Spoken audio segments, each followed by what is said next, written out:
meaning of attitudes and values, functions of attitudes and components of attitude. So these are the points involved in the unit 3, that is learning its issues and concern. In learning there are different types of issues arises. Also it has different concern which affects our teaching learning process, or we can say that which affects our simple learning process. So there are different points which affects our learning. So what are the objective of this unit? The objective means what we achieve uh, after learning about unit 3. After going through this unit, we should be able to, or we should not be able to, we should only we should state whether learning is permanent or temporary, completely permanent or relatively permanent. State whether learning is transferable or not. Elucidate the concept of overlearning with its implication. State how learning is influenced by factor. There are different types of factors that lie within the individual of readiness, attention, interest, effort. Explain with examples the learning of modes, manners, habits outside the school. Describe the role of time as a factor of learning. Discuss the importance of instructional objectives in teaching learning process. Discuss the importance of assessment in teaching learning process, and explain the role of home in child learning. So these are the objectives of unit 3, and in this unit 3 there are different points regarding learning's issues and concern.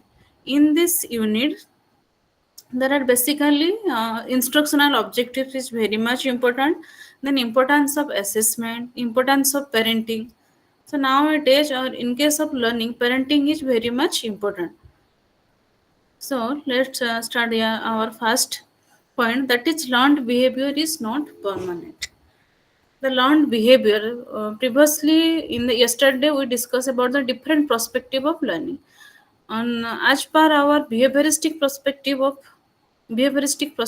learning is the modification of behavior through experiences. So the learned behavior is not permanent.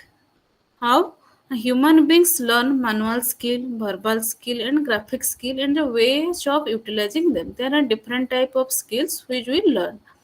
Through learning, he or she acquires knowledge, meaning, fears, attitudes, personality, ideals, frame of reference, prejudices, values, and self knowledge.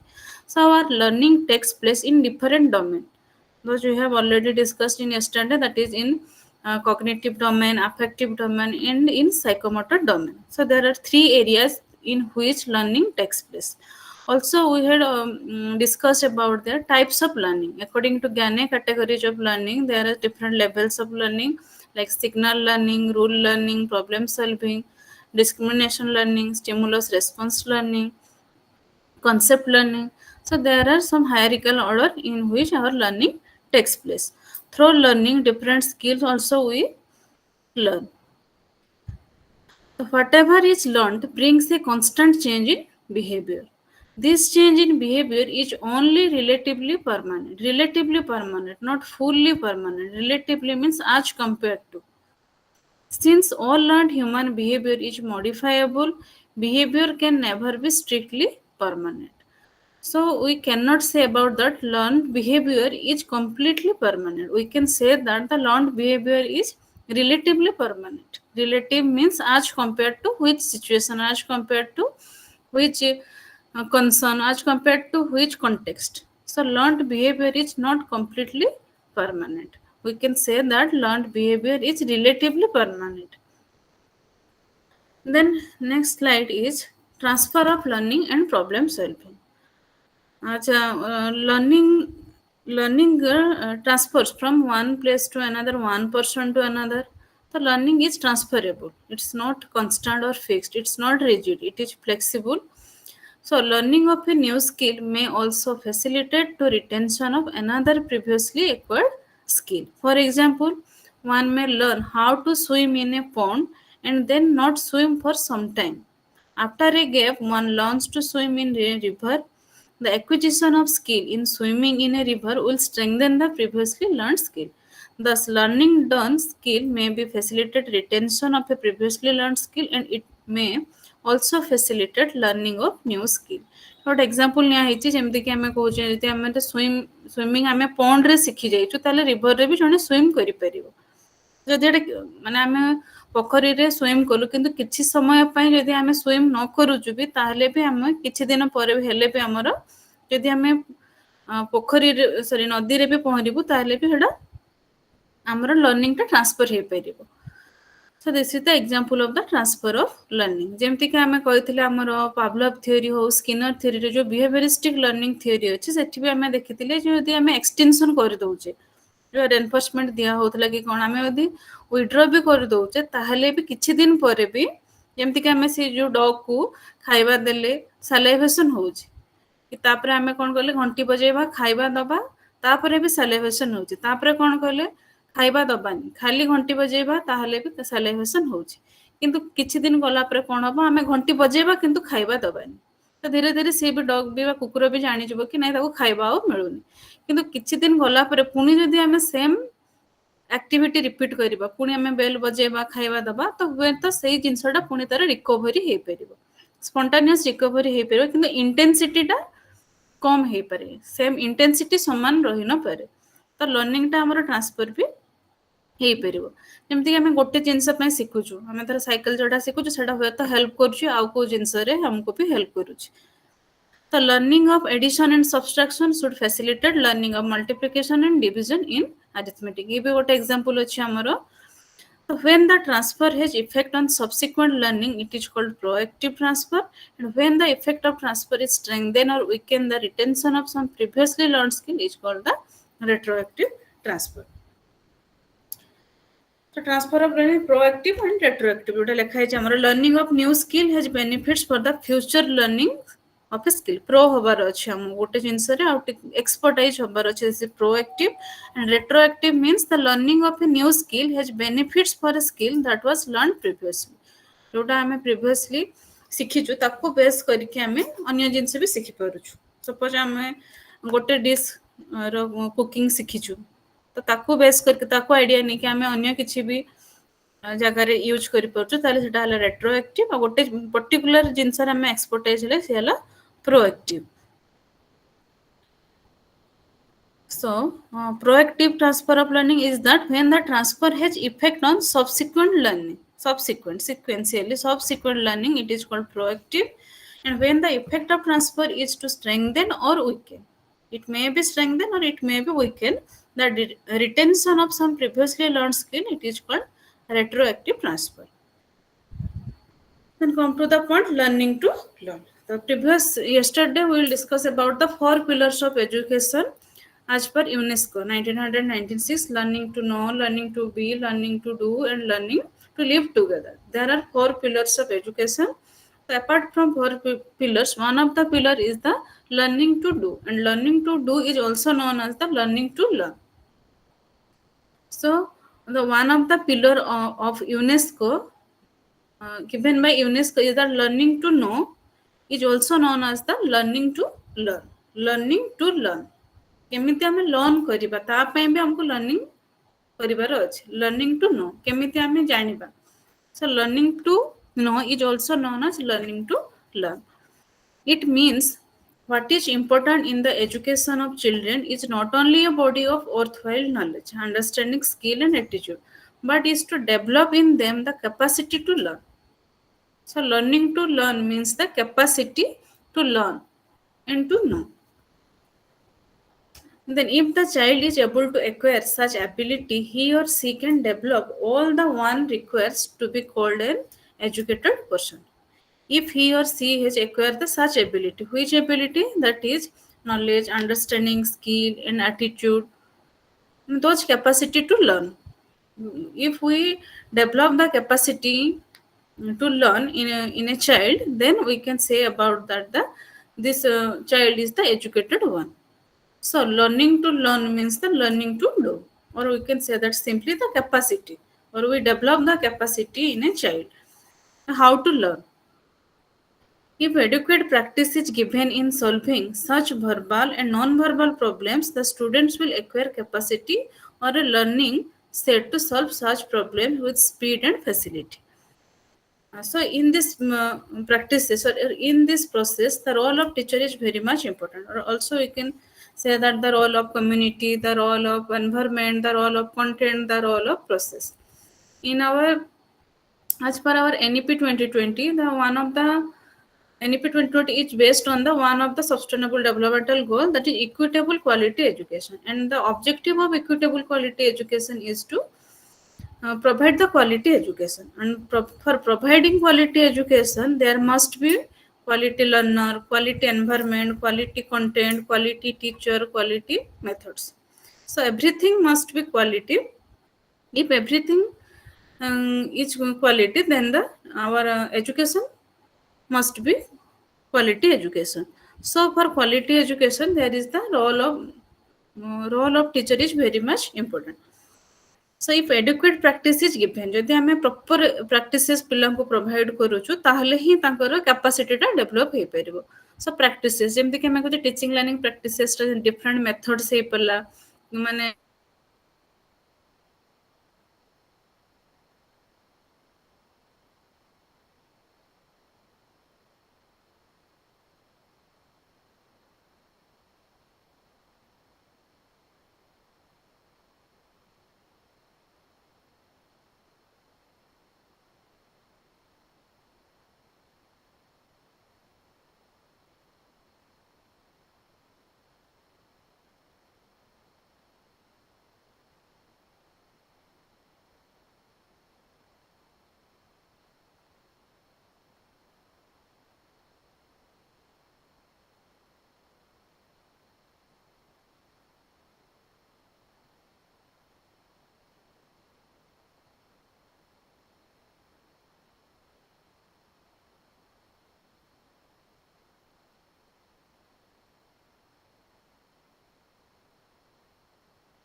Ma'am किसी भी sound आसुनी।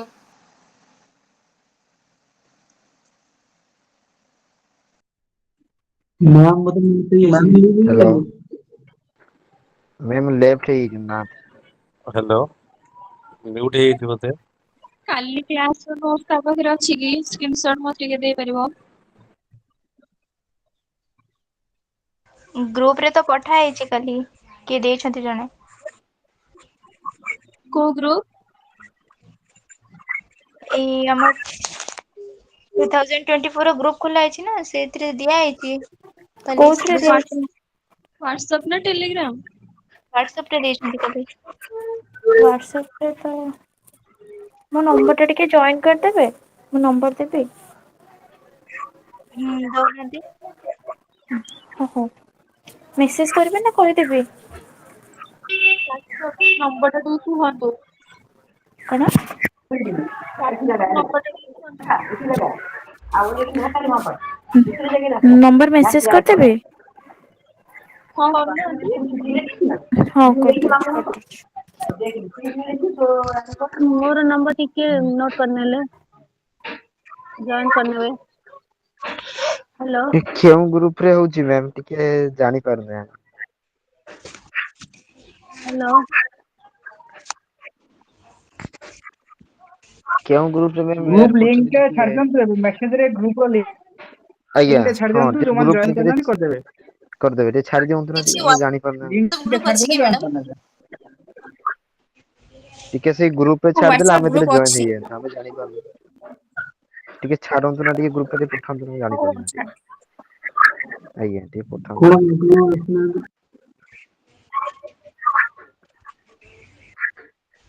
ଯୋଉମାନେ ଆଡ ହେଇନାହାନ୍ତି ତାଙ୍କୁ ଆଡ କରିଦବୁ ନହେଲେ। ନିଅନ୍ତୁ number. Link ଛାଡି ଦିଅନ୍ତୁ କାରଣ ଆମ ଭିତରେ 3ଟା 4ଟା ଗ୍ରୁପ ହେଇଗଲାଣି, ତେଣୁ ଲିଙ୍କ ଛାଡି ଦିଅନ୍ତୁ କୋଉ ଗ୍ରୁପ ପଠେଇବେ। ହଁ ଟିକେ ଲିଙ୍କ ଟା ଛାଡି ଦିଅନ୍ତୁ ଟିକେ ସୁବିଧା ହବ ଆମେ ଜାଣିପାରୁନୁ ଛାଡିଦେଲେ। ସବୁ କଲେଜ ର ଷ୍ଟଡି ସେଣ୍ଟର ର ଗୋଟେ ଗ୍ରୁପ ନା ଅଲଗା ଅଲଗା କରିଛନ୍ତି ଗ୍ରୁପ ଟା?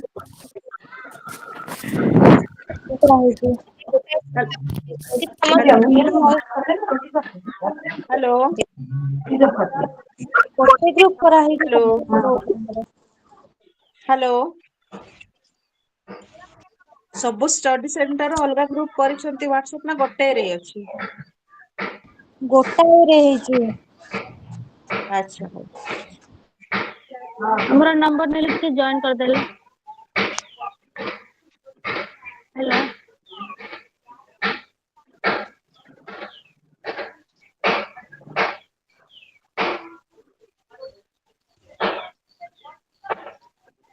ହ୍ୟାଲୋ।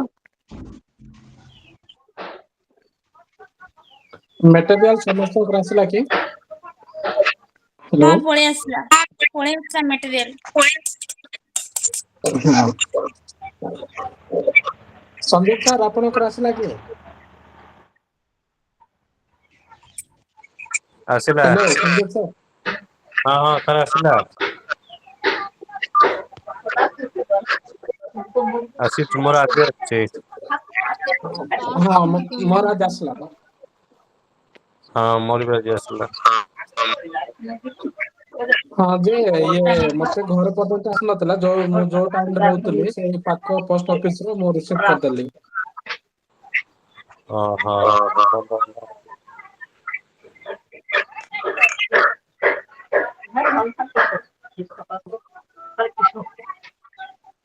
କିଏ?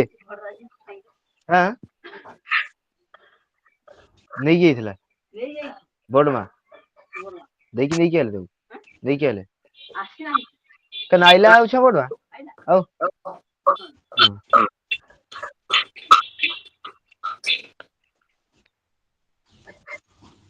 ଟିକେ ଜଏନ କରିଦିଅନ୍ତୁ, ଟିକେ ଲିଙ୍କ ଟା ଦିଅନ୍ତୁ। ସଞ୍ଜୀବ ସାର୍ ଆପଣ ଆଉ କୋଉ ଗ୍ରୁପ ଲିଙ୍କ କଥା କହୁଛନ୍ତି ଯେ?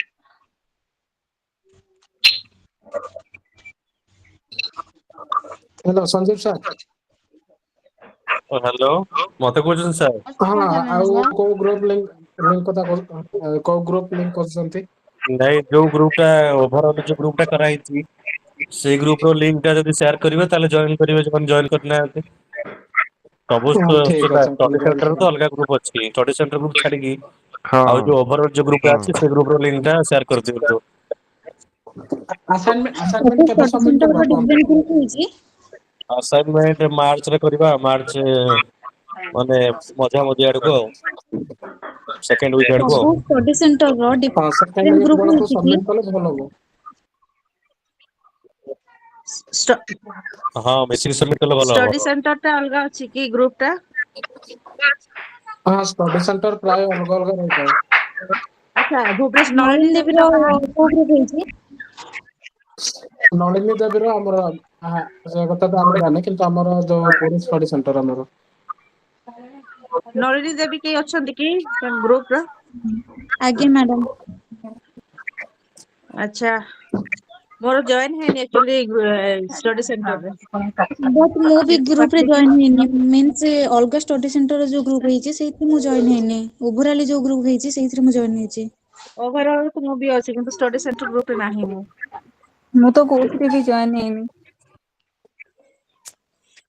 ମୁଁ ବି କୋଉଥିରେ ଜଏନ୍ ହେଇନି। स्टडी सेंटर वाइज तो किसी ग्रुप है ही नहीं। ग्रुप रे जॉइन ଗୋଟେ ଓଭରାଲି ଯୋଉ ଗ୍ରୁପ ଅଛି ସେଇଟାରେ ହିଁ ଜଏନ୍ କରୁଛନ୍ତି ସମସ୍ତେ। हाँ जोटा कॉमन ग्रुप अच्छी जनरल ग्रुप अच्छी सेटा तो हम तो अच्छे কিন্তু स्टडी सेंटर वाइज किसी ग्रुप तो है नहीं। ସେଇଟା କିଛି ଗ୍ରୁପ ହେଇନି ଆରଏନଟି କରିଛି। टेलीग्राम रे जो ग्रुप टा कहउथले आउथरे टिके ता लिंक टा शेयर करि परिबे कि?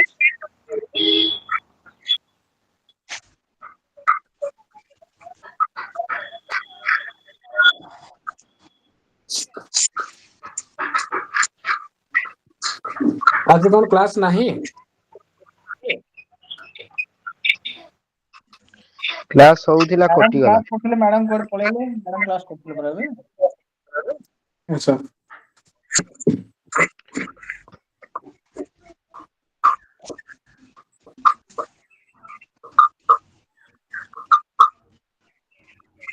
ସମସ୍ତେ ଆସାଇନମେଣ୍ଟ ସବମିଟ କରି ସାରିଲେଣି କି? बात मैडम बात रे नेशनल अबे सबमिट होनी कर बात नहीं हो।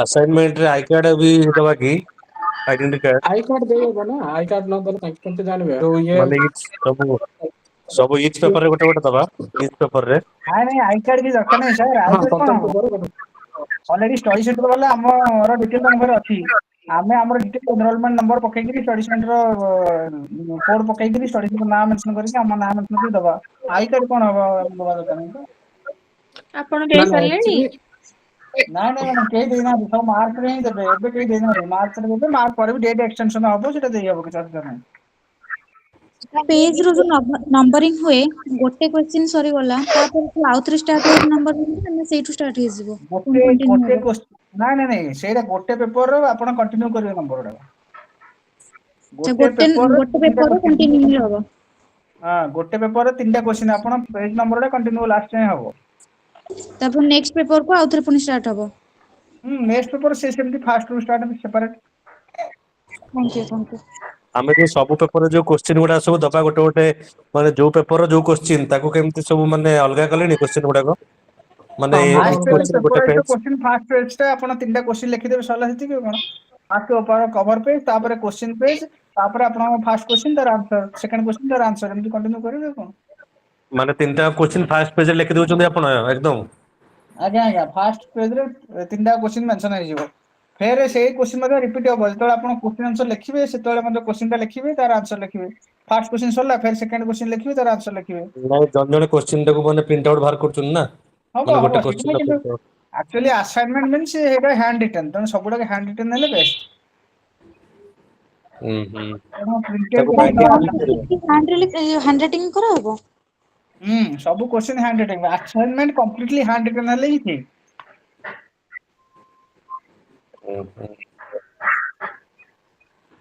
केते पेज होची टोटल गोटे असाइनमेंट एटा 500 वर्ड अपन लिखिबे एटा 500 पीडीएफ अनुसारे एटा पीडीएफ अनुसारे समस्त लिखिबे सेमिति किछि कहि हबनी काहा अक्षर केमिति काहा हैंडराइटिंग केमिति सेमिति तो कहि हबनी ना तेणु जहाँ जेमिति पीडीएफ रे जेतिकी आंसर लेखा है ता अनुसारे गोटे पेज धरिबो कि दुईटा पेज धरिबो तीनटा पेज धरिबो पीडीएफ रे आंसर कोन लिखा है सर तथा पीडीएफ रे जेतिकी आंसर गोटे क्वेश्चन रो आंसर तार जेतिकी अछि बीट बाय बीट तार जेतिकी तार लेखा है सेतिकी बर्तन लिखिबे अच्छा तार पीडीएफ का पीडीएफ रे पीडीएफ आंसर अछि की पीडीएफ रे आंसर अपन हां काढिबे पीडीएफ रे आंसर अछि कोथिरे को अछि पीडीएफ रे सर जानि पर्यंत मु नले ग्रुप नले छाडी देबे नहले हो हो ठीक सर अछि संदेश रे को पीडीएफ रे सर ମୋ ପାଖରେ ଅଛି, ମୁଁ ଛାଡିଦେବି, ସମସ୍ତେ ଲେଖିବ ହେଲା, ମୁଁ ଛାଡିଦେବି। ଆଚ୍ଛା ହଉ ସାର୍ ଠିକ ଅଛି ଆକ୍ଚୁଆଲି ବହୁତ ପେଡ୍ ପିଡିଏଫ ବି ମିଳୁଛି, ମାନେ କେତେ କେତେ ପିଲାଙ୍କ ଅଛନ୍ତି ପେଡ୍ ପେଡ୍ ପିଡିଏଫ କିଛି ଦରକାର ପରଚେସ୍ ନାହିଁ, ମୋ କରୁଛନ୍ତି। ପାଖରେ ଅଛି, ମୁଁ ଛାଡିଦେବି ଗ୍ରୁପରେ, ସମସ୍ତେ ନିଶ୍ଚିନ୍ତ ଭାବରେ ଲେଖିବ।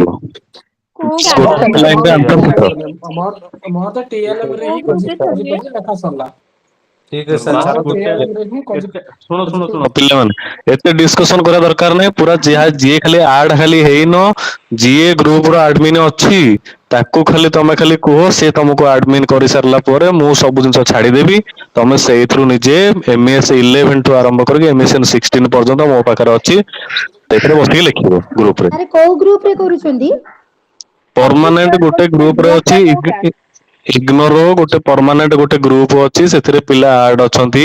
ଯିଏ ବି ସେ ଆଡମିନ ର ଯିଏ ବି ଅଛି, ମେନ୍ ବର୍ତ୍ତମାନ ଆଡମିନ ଅଛି, ତାଙ୍କୁ ମୁଁ କହୁଛି ଦୟାକରି ପିଲାଙ୍କର ଯେତେ ସବୁ ନମ୍ବର ତାକୁ ନୋଟ ଆଉଟ କରିକି ତାକୁ ତମେ ଆଡ କର, ଆଉ ବାକି ତକ ମୁଁ ସବୁ ପଠେଇଦେବି, ବାସ୍ ଗୋଟେ ଟେଲିଗ୍ରାମ ଲାଇନରେ ନା ଶେଷ। ହ୍ୱାଟ୍ସଆପ ରେ? ସମସ୍ତେ ଆଡ ହେଇଯାଉ, ସେଇ ଗ୍ରୁପ ରେ ଆଡ ହେଇଯାଉ, ସାର୍ ସେ ଲିଙ୍କ ଆପଣ ରେ। ସେଇ ଗ୍ରୁପ ରେ ଅଛନ୍ତି ତ? ମୁଁ ସେ ସେ ଗ୍ରୁପ ର ଗ୍ରୁପରେ ଲିଙ୍କ ଅଛି, ପଠେଇଦେଲେ ବାସ୍ ଆଡ ହେଇଯିବ ମାନେ। ଟେଲିଗ୍ରାମ ରେ ନା ହ୍ୱାଟ୍ସଆପ ରେ କହୁନାହାନ୍ତି? ସାର୍ ଟେଲିଗ୍ରାମ ରେ ଯୋଉ ଟେଲିଗ୍ରାମରେ ଗ୍ରୁପ ଟା ଅଛି। ଅଛି ସେଇଥିରେ ହିଁ ପଠେଇ ଦିଅନ୍ତୁ। ଗୋଟେ ଟେଲିଗ୍ରାମ ରେ କାମ କର, ହ୍ୱାଟ୍ସଆପ ନହେଲେ ରେ ଆଗ ପଠେଇ ଦେବେ। ଗୋଟେ କାମ କର, ନହେଲେ ଏତେ ସବୁ ଡିସ୍କସନ ଏତେ କରନି ପରସ୍ପର ସହିତ, ଗୋଟେ ନମ୍ବର ନୋଟ କର, ସେଥିରେ ସମସ୍ତେ ହାଏ ପଠାଅ, ବାକି ସମସ୍ତଙ୍କୁ ସେଇଥିରେ ରେଫର କରିଦେଲେ ଆଡମିନ ଏଇଥିରେ ଆଡ ହେଇଯିବ ଟେଲିଗ୍ରାମ ରେ। ହଉ, ହଁ ନମ୍ବର ଟା ସାର୍ ଦିଅନ୍ତୁ। 768, ସମସ୍ତେ ଦୟାକରି ମୁଁ କହୁଛି, ନେକ୍ସଟ ଟାଇମ ମୁଁ ଆଉ ରିପିଟ କରିବି ନାହିଁ, ଆଜ୍ଞା ଦୟାକରି ସମସ୍ତେ ଗୋଟେ ଥର ତାକୁ ମୁଁ କହୁଛି ସେଟାକୁ ନୋଟ ଆଉଟ କର, 768 8 768 499 ହଁ। 1362 768 ସାର୍ ଶୁଭା ଗଲାନି। 768 499 ହଁ 1362। କଣ କଣ୍ଟାକ୍ଟ ନେମ୍ ସାର୍ କଣ ରହିବ? ଆଗ ତମେ ମାନେ ଆଗ ମେସେଜ ଆଉ କର, ଗୋଟେ ଲେଖେ ସମସ୍ତେ ହାଏ ଖାଲି କରିଦିଅ, ସେଥିରେ ସମସ୍ତଙ୍କୁ ମୁଁ ଆଡ କରିଦଉଛି। କାଲି କ୍ଲାସ ର ସ୍କ୍ରିନଶଟ କୋଉଥିରେ ଦେଇଛନ୍ତି? ମୁଁ ହ୍ୱାଟ୍ସଆପ ରେ ସବୁ ତ? ମୋ ପାଖରେ, ହଁ ତମେ ଆଗ ସମସ୍ତେ ଏଇ ନମ୍ବର ଆଗ ହ୍ୱାଟ୍ସଆପ ରେ ସମସ୍ତେ ଗୋଟେ ହାଏ ଲେଖି ମେସେଜ ପଠାଅ ଆଜ୍ଞା ନିଜ ନିଜ ନାଁ ସହିତ, ମୁଁ ସାଙ୍ଗେ ସାଙ୍ଗେ ଆଜ୍ଞା ତାର PDF ର ଗୁଡାକ, ତାର କୋଶ୍ଚିନ୍ ର ପ୍ୟାଟର୍ନ ଆଉ ଏମିତି ସବୁ ଜିନିଷ ତମକୁ ମୁଁ ସେଣ୍ଡ କରିଦଉଛି ଏଇ ଗ୍ରୁପ ରେ। ଆଜ୍ଞା ଆଜ୍ଞା। ହ୍ୱାଟ୍ସଆପ ନା ଟେଲିଗ୍ରାମ? ଆଗ ସବୁ ଇନଫରମେସନ ପାଇଯାଅ, ତାପରେ ତମେ ଯାଇକି ଆଡ ହବ, ଆଗ ଏତିକି ବର୍ତ୍ତମାନ ହ୍ୱାଟ୍ସଆପ ରେ ହାଏ ପଠାଅ ନିଜ ନିଜ ନାଁ ଆଜ୍ଞା ଲେଖିକି। ଆଜ୍ଞା। ଆଜ୍ଞା ଭାଇ ଆଜ୍ଞା। ସାର୍ ଏଇଟା ତ ଆପଣ ହ୍ୱାଟ୍ସଆପ ଦେଖୁନି। ହ୍ୟାଲୋ, ଆଚ୍ଛା ତମର ସାର୍ କେତେବେଳୁ କଟି ଯାଇଛି କନେକ୍ସନ? କିଏ କହିବେ? ହଁ ମ୍ୟାମ କେତେ କେତେବେଳୁ କଟିଗଲାଣି ମ୍ୟାଡାମ, ଯାହା ହେଲେ ବି 5-10 ମିନିଟ୍ ହେଲାଣି। କେତେବେଳୁ କଟିଲାଣି? ମ୍ୟାମ 20 ମିନିଟ୍ ପ୍ଲସ ହବ, 20 ମିନିଟ୍। ପାଖାପାଖି ହେଇଯିବ। ହଁ ପଢିବି ଯାଉ। କେତେ ନମ୍ବର ସ୍ଲାଇଡ ରେ ଚାଲିଥିଲା କହିପାରିବେ?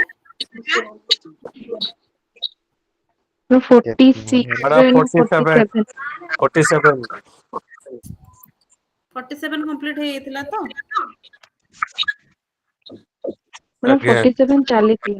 କଣ୍ଟିନ୍ୟୁ ହଉଥିଲା 47 47। ଚାଲିଥିଲା। ଆଚ୍ଛା ଠିକ ଅଛି, ଇଣ୍ଟରନେଟ ପ୍ରୋବ୍ଲେମ ହେଇଯାଇଥିଲା। 47 ସ୍ଲାଇଡ୍ ଆମର ଥିଲା ଲର୍ନିଂ ଟୁ ଲର୍ନ। ତ learning to learn is that one of the pillar of the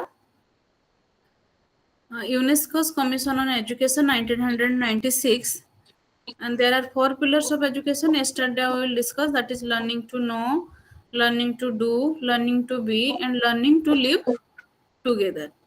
So one of the pillar is that learning to know, and learning to know is also known as the learning to learn.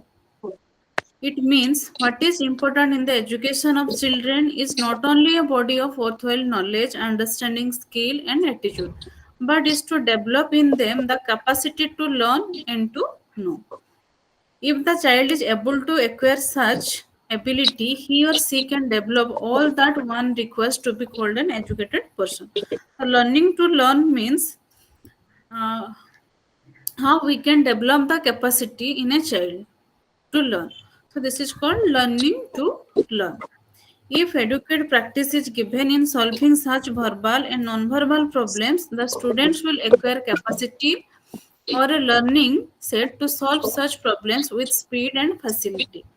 In other words, we can say that the students have gained experience in solving problems of a particular kind. Thus, learning how to learn is the experience one gains in an area because he or she acquires a learning set by continuously working on the solution of problem in that area. So, learning to learn means the capacity to learn or capacity to know. If we develop the capacity in a child, then we can say that the capacity is the learner is capable for learning. So learning to learn means that we can develop the capacity for learning. So for that learning, there are different practices are required. Adequate practices are required, and practices can be used by teacher. There are different practices are there, and the teaching learning practices can be used through different methods, different teaching learning materials, different activities. So this is the learning to learn. Mute कर देबे कि लसन local car लिखा है ना सेठी mute कर देबे.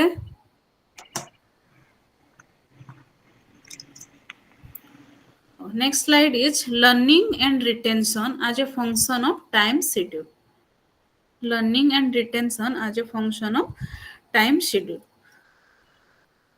तो learning and retention as a function of time schedule कोन ना लर्निंग भी हमर टाइम ऊपर डिपेंड को जेंति कि हम लिखुची f of x function of x सेमते learning is a function of time schedule ता माने लर्निंग भी हमर टाइम ऊपर डिपेंड करूची जे हमें हमर प्रैक्टिस टा केते टाइम होउची पर्टिकुलर गैप रे होउची केते पीरियड होउची केते समय होउची तो टाइम ऊपर भी हमर लर्निंग डिपेंड्स करूची तडा हम कंसर्न बोली कहि परिबा जेटा हमर पॉइंट थला इश्यूज एंड कंसर्न तो learning and retention as a function of time schedule.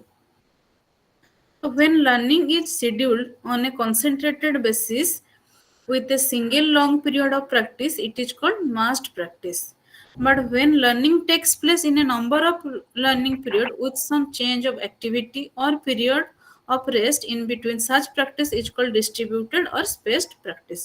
जदि हमें continuous गोटे long period पर्यंत practice करूछु learning को ताले ताको हमें massed practice कहि परिबा.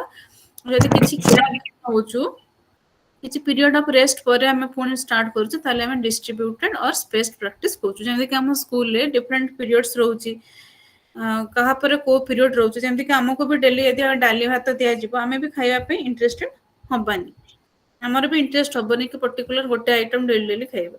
तो पिला माने भी सेमति यदि कंटीन्यूअस हमें तीनटा पीरियड इंग्लिश पढेबा तीनटा पीरियड साइंस पढेबा तो पिलांकर भी किछि माने मुंडरे पसिबनी जोडा हमें कहउचे बा एजुकेशन प्रॉपर जदि फॉर्मल लर्निंग कथा कहबा इनफॉर्मल लर्निंग रे भी हे पेरो जेंति हमें कुकिंग टा जदि हमें कंटीन्यूअस करूछु तो कुकिंग रो बोले इंप्रूवमेंट हे जाय तो मझिरे ते गैप रही होची टच छाडी जाउची ताले पुनी माने खाइबा भी हमर खराब हे होची हम परफेक्टली हम रोसे करि पारुन. तो लर्निंग टा हमर जेतो टाइम ऊपर डिपेंड करूची ताले ताको हम मास्ट प्रैक्टिस एंड डिस्ट्रीब्यूटेड प्रैक्टिस रे डिवाइड करि परिबा. So when learning is scheduled on a concentrated basis with a single long period of practice, it is called massed practice. But when learning takes place in a number of learning periods with some change of activity or a period of rest in between, such practice is called distributed or spaced practice. One relevant question is how long should that learning period be and how much pause in between two spaced session work best. तो दीटा हमर question आसी परे जे learning टा केते period पर्यंत हे परिबो आ केते period परे हमें तांगु गैप दे परिबा बा केते समय पे पॉज भी नबार अछि गोटे सेशन रे. तो many studies have been conducted but there is no consistency in the findings of this study. किछि कंसिस्टेंसी नै हमें किछि कहि परिबा नै कि नै एत्ति के समय गैप दबा दरकार कि एत्ति के समय चलिबा दरकार. तो ता पर डिपेंड करछि को एज ग्रुप को क्लास रो पिला को सब्जेक्ट हमर टीचिंग लर्निंग प्रैक्टिसेस केमती अछि मेथड केमती अछि एक्टिविटीज कोन अछि टीचिंग लर्निंग मटेरियल्स कौन अच्छी मझे आम आसेस करूँ कि ना डिफरेंट फैक्टर्स अच्छी जहाँ पर depend करुच्ची so many studies have been conducted but there is no consistency in the finding of these studies हम ओवरऑल कहि परिबा कि learning and retention as a function of time schedule the time ऊपर भी depend करूची हमर learning तो हेई गला किंतु लर्निंग ता केते समय पर्यंत रहउची so learning and retention as a function of time schedule.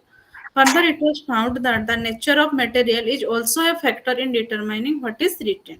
तो ये material पे depend करूँ से आम कौन सब importance of teaching learning material सब आम अधिक importance दौर आम TLM जोड़ा आम कौन teaching learning material ଏବେ ସେଟା କୁହାଗଲାନି ଲର୍ଣ୍ଣିଂ ଟିଚିଂ ମେଟେରିଆଲ ମାନେ ଅଧିକ ଫୋକସ୍ କରାଗଲାନି ଆଗ ଲର୍ଣ୍ଣିଂ ଆସୁଛି ଲର୍ଣ୍ଣିଂ ଟିଚିଂ ମେଟେରିଆଲ ବି ଆମେ କହିପାରିବା ଏବେ ସେମାନେ ଟିଚିଂ ଲର୍ଣ୍ଣିଂ ମେଟେରିଆଲ ନ କହିକି ଲର୍ଣ୍ଣିଂ ଟିଚିଂ ମେଟେରିଆଲ ବି କହୁଛୁ ମାନେ ଅଧିକ ଫୋକସ୍ ହବ ଯେମିତି ଆଗରୁ ଥିଲା ଆମର ଯୋଉ ବ୍ଲୁମ୍ସ ଟେକ୍ସୋନୋମି ହିସାବରେ noun form to verb form ସେତେବେଳେ ବି ପିଲା ଲର୍ଣ୍ଣିଂ କରୁଥିଲେ ଏବେ ବି ଲର୍ଣ୍ଣିଂ କରୁଛନ୍ତି କିନ୍ତୁ ଆମର ଆକ୍ସନ ଭର୍ବ ଦେଲେ ଯେମିତି କି ଲର୍ଣ୍ଣିଂ ବାଇ ଡୁଇଂ ପିଲା ନିଜେ କରିବେ ଆଗ ଲର୍ଣ୍ଣିଂ ହବ ତାପରେ ଟିଚିଂ ହବ କିନ୍ତୁ ଆମର ଯୋଉ ଆଗରୁ ଥିଲା କଣ TLM ଆଗ ଟିଚିଂ ହବ ଦେନ୍ ଲର୍ଣ୍ଣିଂ ହଉଛି ଟିଚିଂ ଲର୍ଣ୍ଣିଂ ମେଟେରିଆଲ୍ସ କିନ୍ତୁ ସେଟା ଏବେ ଟର୍ମ ଚେଞ୍ଜ ହେଲାଣି लर्निंग टीचिंग मटेरियल्स भी हमें किसी ट्रेनिंग रे थोड़ा हम को learning teaching material then total time hypothesis total time hypothesis कौन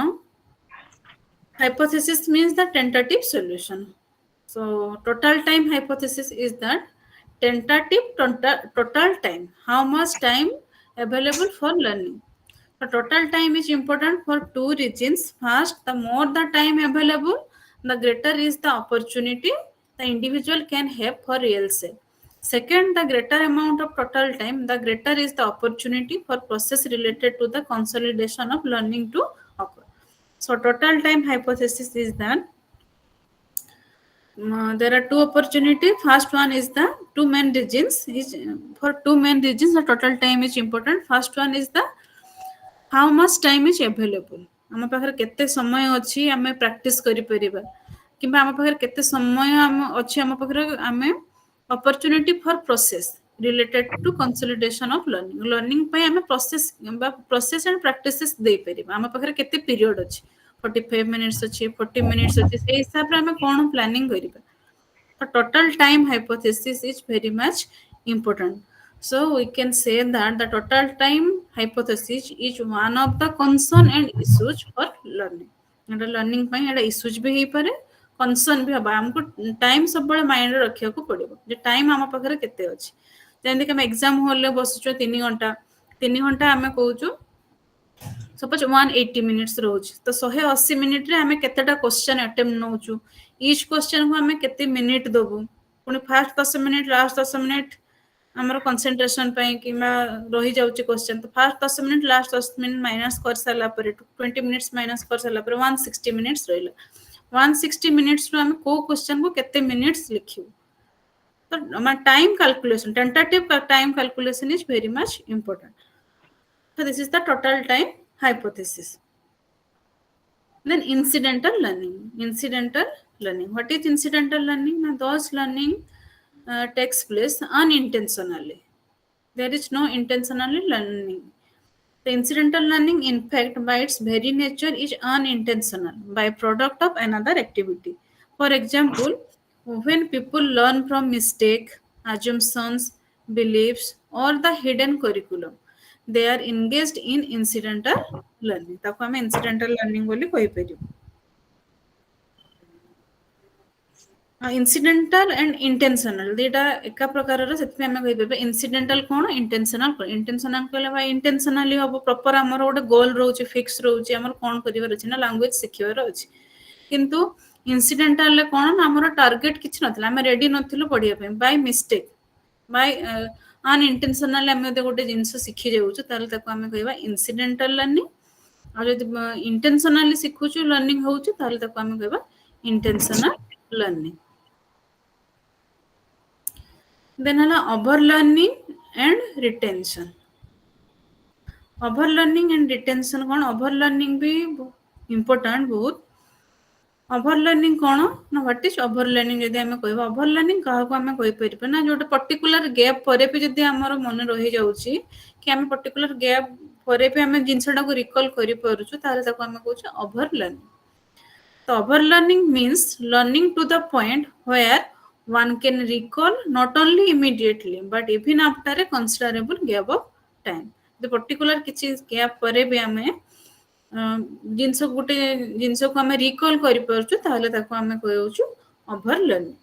ଫର ଏକ୍ଜାମ୍ପଲ ଓଭର ଲର୍ନିଂ ବି କେତେବେଳେ କେତେବେଳେ ଦରକାର ଯଦି ଆମେ ଦେଖୁଛୁ ଗୋଟେ କ୍ଲାସ ରୁମ୍ରେ ଡିଫରେଣ୍ଟ ଟାଇପ୍ର ପିଲା ରହିବେ ତାଙ୍କ ଭିତରେ ଇଣ୍ଡିଭିଜୁଆଲ ଡିଫରେନ୍ସ ରହିବ ତ କୋଉ ପିଲାକୁ ଓଭର ଲର୍ନିଂ ବି ଦରକାର ହେଇପାରେ କିମ୍ବା ଆମର ଇନଫର୍ମାଲ ୱେରେ ବି ଯୋଉ ଲର୍ନିଂ ହଉଛି ଆମର ଯଦି କିଛି ବେସିକ ସ୍କିଲ୍ ଅଛି ତ ବେସିକ ସ୍କିଲ୍ ଭିତରୁ ଆମେ ଯଦି କିଛି ସ୍କିଲ୍ ଶିଖିପାରୁନେ ସେଠି ଆମର ଓଭର ଲର୍ନିଂ ଦରକାର ହଉଛି ତାହେଲେ ବି ଆମେ ଓଭର ଲର୍ନିଂ ଦେଇପାରିବା। ଫର example once a child has acquired minimal mastery of number products used in multiplication, the utilization of these products in the solution of daily problems both inside and outside the school will provide extensive over learning।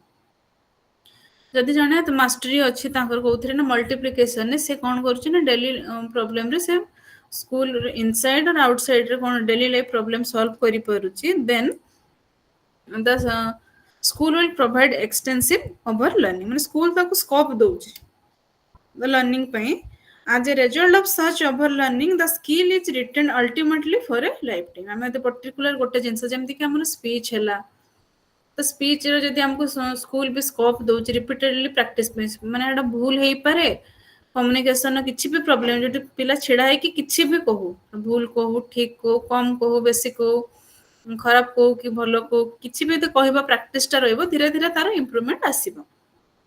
ଯଦି school ହିଁ scope ନ ଦେବ ଆଉ ଯଦି ବଡ଼ ବଡ଼ school କଥା କହିବା ବହୁତ ପିଲା ଥିବେ ଗୋଟେ କ୍ଲାସରେ 300 ପିଲା ଥିବେ ତ ସେଠି ଆମେ କିଛି ବି କମ୍ପିଟିସନ ହେଲେ ଏଠି ଚୁଜ୍ କରୁଛୁ ବେଷ୍ଟ 5 ଜଣ କି ସେମାନେ ହିଁ କହିବେ ସବୁବେଳେ ସବୁ ପିଲାଙ୍କୁ ସ୍କୋପ୍ ମିଳୁନି ତ ଯେତେବେଳେ ଛୋଟ ସ୍କୁଲ ହେଲେ ସମସ୍ତଙ୍କୁ ଏଠି ସ୍କୋପ୍ ମିଳୁଛି ଲର୍ନିଂ ପାଇଁ। ତେଣୁକରି ଆମର ସ୍କୁଲର ବି ଏଠି ଇମ୍ପୋର୍ଟାନ୍ସ ଅଛି ଯେ ପିଲାଙ୍କୁ ଆମେ କେତେବେଳେ ମାନେ ଓଭର ଲର୍ନିଂ ପାଇଁ ବି ଚାନ୍ସ ଦେବା। So as a result of such overlearning, the skill is retained ultimately for a long time। तो long time पर्यंत से हमारा skill टा retain ही रही जिवो। There are many skill which are learned to the point where they are retained for life। So there are different skill ଅଛି ଗୋଟେ example। Then come to the next slide that is instructional objectives। Instructional objectives कौन? What is instructional objectives? Why should teachers use instructional objectives? Can a teacher plan a lesson without instructional objectives? Instructional objectives कौन जानते किए कहि परिबे?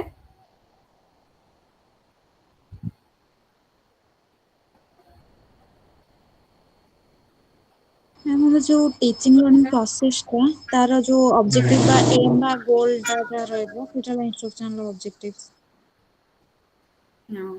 ଇନଷ୍ଟ୍ରକ୍ସନାଲ ଅବଜେକ୍ଟିଭ୍ସ କହିଲେ ଅବଜେକ୍ଟିଭ୍ସ ହିଁ ଆମକୁ କ'ଣ କରିବେ ଇନଷ୍ଟ୍ରକ୍ସନ ଦଉଛି ଆମେ ୱିଦାଉଟ୍ ଅବଜେକ୍ଟିଭ୍ସ ଆମର ଟିଚିଂ ଲର୍ନିଂ ପ୍ରୋସେସ୍ ପସିବୁଲ ନୁହଁ। ଯଦି ଆମେ ପ୍ରପର 45 ମିନିଟ୍ସରେ ହିଁ ଆମକୁ ଗୋଟେ କନସେପ୍ଟ ସାରିବାର ଅଛି ତ ଇନଷ୍ଟ୍ରକ୍ସନାଲ ଅବଜେକ୍ଟିଭ ବହୁତ ଇମ୍ପୋର୍ଟାଣ୍ଟ। ଆମେ ଅବଜେକ୍ଟିଭ ଫିକ୍ସ କରିବା ଇନଷ୍ଟ୍ରକ୍ସନାଲ ଅବଜେକ୍ଟିଭ ବା ତାକୁ ଆମେ କହୁଛେ ସ୍ପେସିଫିକ୍ ଅବଜେକ୍ଟିଭ। ଆମର ଅବଜେକ୍ଟିଭ୍ସ 2 ଟାଇପ୍ସ ଆମ ରହୁଛି ଯଦି ଲେସନ୍ ପ୍ଲାନ୍କୁ ନେଇକି ଦେଖିବା ଗୋଟେ ହେଲା ଜେନେରାଲ ଅବଜେକ୍ଟିଭ୍ସ ଆଉ ଗୋଟେ ହେଉଛି ସ୍ପେସିଫିକ୍ ଅବଜେକ୍ଟିଭ।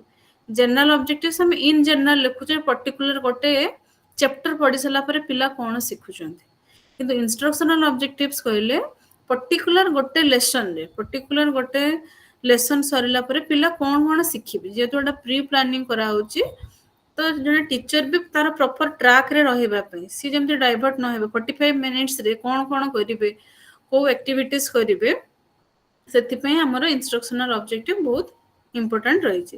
ତ ହ୍ୱାଇ ସୁଡ୍ ଟିଚର୍ସ ୟୁଜ୍ ଇନଷ୍ଟ୍ରକ୍ସନାଲ ଅବଜେକ୍ଟିଭ୍ସ ଆଉ ୱିଦାଉଟ୍ ଇନଷ୍ଟ୍ରକ୍ସନାଲ ଅବଜେକ୍ଟିଭ ଟିଚର କେବେ ବି ପ୍ଲାନ୍ କରିପାରିବେନି। ଯଦି ଇନଷ୍ଟ୍ରକ୍ସନାଲ ଅବଜେକ୍ଟିଭ୍ସ ଆମେ ନ ଲେଖୁଛୁ ତାହେଲେ ଆମେ ଜାଣିପାରିବାନି କୋଉ ଷ୍ଟେଜରେ କୋଉ ଆକ୍ଟିଭିଟିଜ କରିବା ସେଇ ଆକ୍ଟିଭିଟିଜ ପାଇଁ କ'ଣ ଟିଚିଂ ଲର୍ନିଂ ମେଟେରିଆଲ ୟୁଜ୍ କରିବା କୋଉ ଟାଇପ୍ର assessment tools and techniques use କରିପାରିବା ଯେ କୋଉ ଟାଇପ୍ର ଆମେ କ୍ୱେଶ୍ଚେନାire ଫ୍ରେମ୍ କରିବା ତ ଓଭରଅଲ୍ ଡିପେଣ୍ଡସ୍ କରୁଛି ଆମର ଇନଷ୍ଟ୍ରକ୍ସନାଲ ଅବଜେକ୍ଟିଭ୍ସ ଉପରେ। ଆଉ ଇନଷ୍ଟ୍ରକ୍ସନାଲ ଅବଜେକ୍ଟିଭ୍ସ ବେଶୀ ଲେଖିବାର ନାହିଁ 45 ମିନିଟ୍ସ ପାଇଁ 3 to 4 ହେଇପାରେ କି ଯଦି ଛୋଟ ଛୋଟ ଅଛି 4 to 5 ହେଇପାରେ ସେମିତି ନାହିଁ କି ଆମେ ଗୋଟେ ପେଜର ଅବଜେକ୍ଟିଭ୍ସ ଲେଖିବା। ତ 45 ମିନିଟ୍ସରେ ଯାହା ବି ଆଚିଭେବୁଲ ହବ ସେଇଭଳିଆ ଆମେ ଅବଜେକ୍ଟିଭ ଲେଖିବା। ସପୋଜ ଆମେ ଲେଖି ଦଉଛୁ ପଢେଇ ସାରିଲା ପରେ କି ପିଲା ତାଙ୍କର ଡେଲି ଲାଇଫ ପ୍ରୋବ୍ଲେମ ସଲ୍ଭ କରିବେ ଏଇଟା ଗୋଟେ ଅବଜେକ୍ଟିଭ ସପୋଜ ମୁଁ ଆଡିସନ ସବଷ୍ଟ୍ରାକ୍ସନ ପଢଉଛି ପିଲା କିଛି ଲେଖି ଦିଅନ୍ତି କି ପିଲାମାନେ ତାଙ୍କର ଡେଲି ଲାଇଫ ପ୍ରୋବ୍ଲେମ ଆଡିସନ ସବଷ୍ଟ୍ରାକ୍ସନକୁ ନେଇକି ବି ସଲ୍ଭ କରିବେ କିନ୍ତୁ ପର୍ଟିକୁଲାର ଲେସନ ପ୍ଲାନରେ ଜଣେ ଟିଚର ଯେତେବେଳେ ପ୍ଲାନ୍ କରୁଛି ତ ସିଏ ସେ ସବୁ ଜିନିଷ ମେଜର କରିପାରିବନି those objectives are achievable and measurable in a particular lesson or particular period रे जे सब जो सब जिनस हम अचीव करि परिबा ऑब्जर्व करि परिबा मेजर करि परिबा जने टीचर ताकू ही हमें कहबा इंस्ट्रक्शनल ऑब्जेक्टिव जोड़ा अचीव हे पारुनी 45 मिनिट्स रे ताकू हम इंस्ट्रक्शनल ऑब्जेक्टिव्स बोली कहि परिबा ना इंस्ट्रक्शनल ऑब्जेक्टिव्स हला अचीवेबल मेजरेबल एंड ऑब्जर्वेबल किछि एक्टिविटी अछि मेजर करि हबनी एटा ऑब्जर्वेबल हे परिबो किछि मेजरेबल भी हे परिबो so some proponents of instructional objectives suggest that all educational goals should be translated into objectives that are specified observable and measurable of student behavior तो हमें observe करिबा हमें कहले ऑब्जेक्टिव्स हला ऑब्जर्वेबल मेजरेबल होच किंतु ऑब्जर्वेबल मेजरेबल कोन को जिंस को हमें ऑब्जर्व करिबा को जिंस को मेजर करिबा एंड स्टूडेंट को बिहेवियर हे पारे स्टूडेंट को मेंटल एबिलिटी हे पारे स्टूडेंट को बेसिक स्किल हे पारे तो डिफरेंट जो स्किल अछि बा मैं धर सपोज साइंस रे हम कुछ प्रोसेस स्किल ऑब्जर्वेशन गोटे प्रोसेस स्किल मैनिपुलेशन गोटे प्रोसेस स्किल किंबा जने ते कीन ऑब्जर्वेशन करूची सपोज गोटे एक्सपेरिमेंट होची गोटे पिला ऑब्जर्व करि पारुनी ठीक से तो से भी गोटे गोटे प्रोसेस से सब प्रोसेस को बा से सब प्रोसेस स्किल कैलकुलेशन हे पला तो से सब प्रोसेस स्किल को हमें कोन करबा मेजर करि परबे डिफरेंट जो एक्टिविटीज रहउची ताको हमें ऑब्जर्व पिलांकर एक्टिविटीज को ऑब्जर्व करिबा जे पर्टिकुलर सपोज जने टीचर पढाला पिला माने अटेंशन दउचंदी कि नै जति दउनांती टीचर सेठी को प्रकार एक्टिविटीज करिवे ताको केमिति एंगेज करिवे तो हमें गोटे गोटे जिंस को सब जिंस को हमें ऑब्जर्व करिवे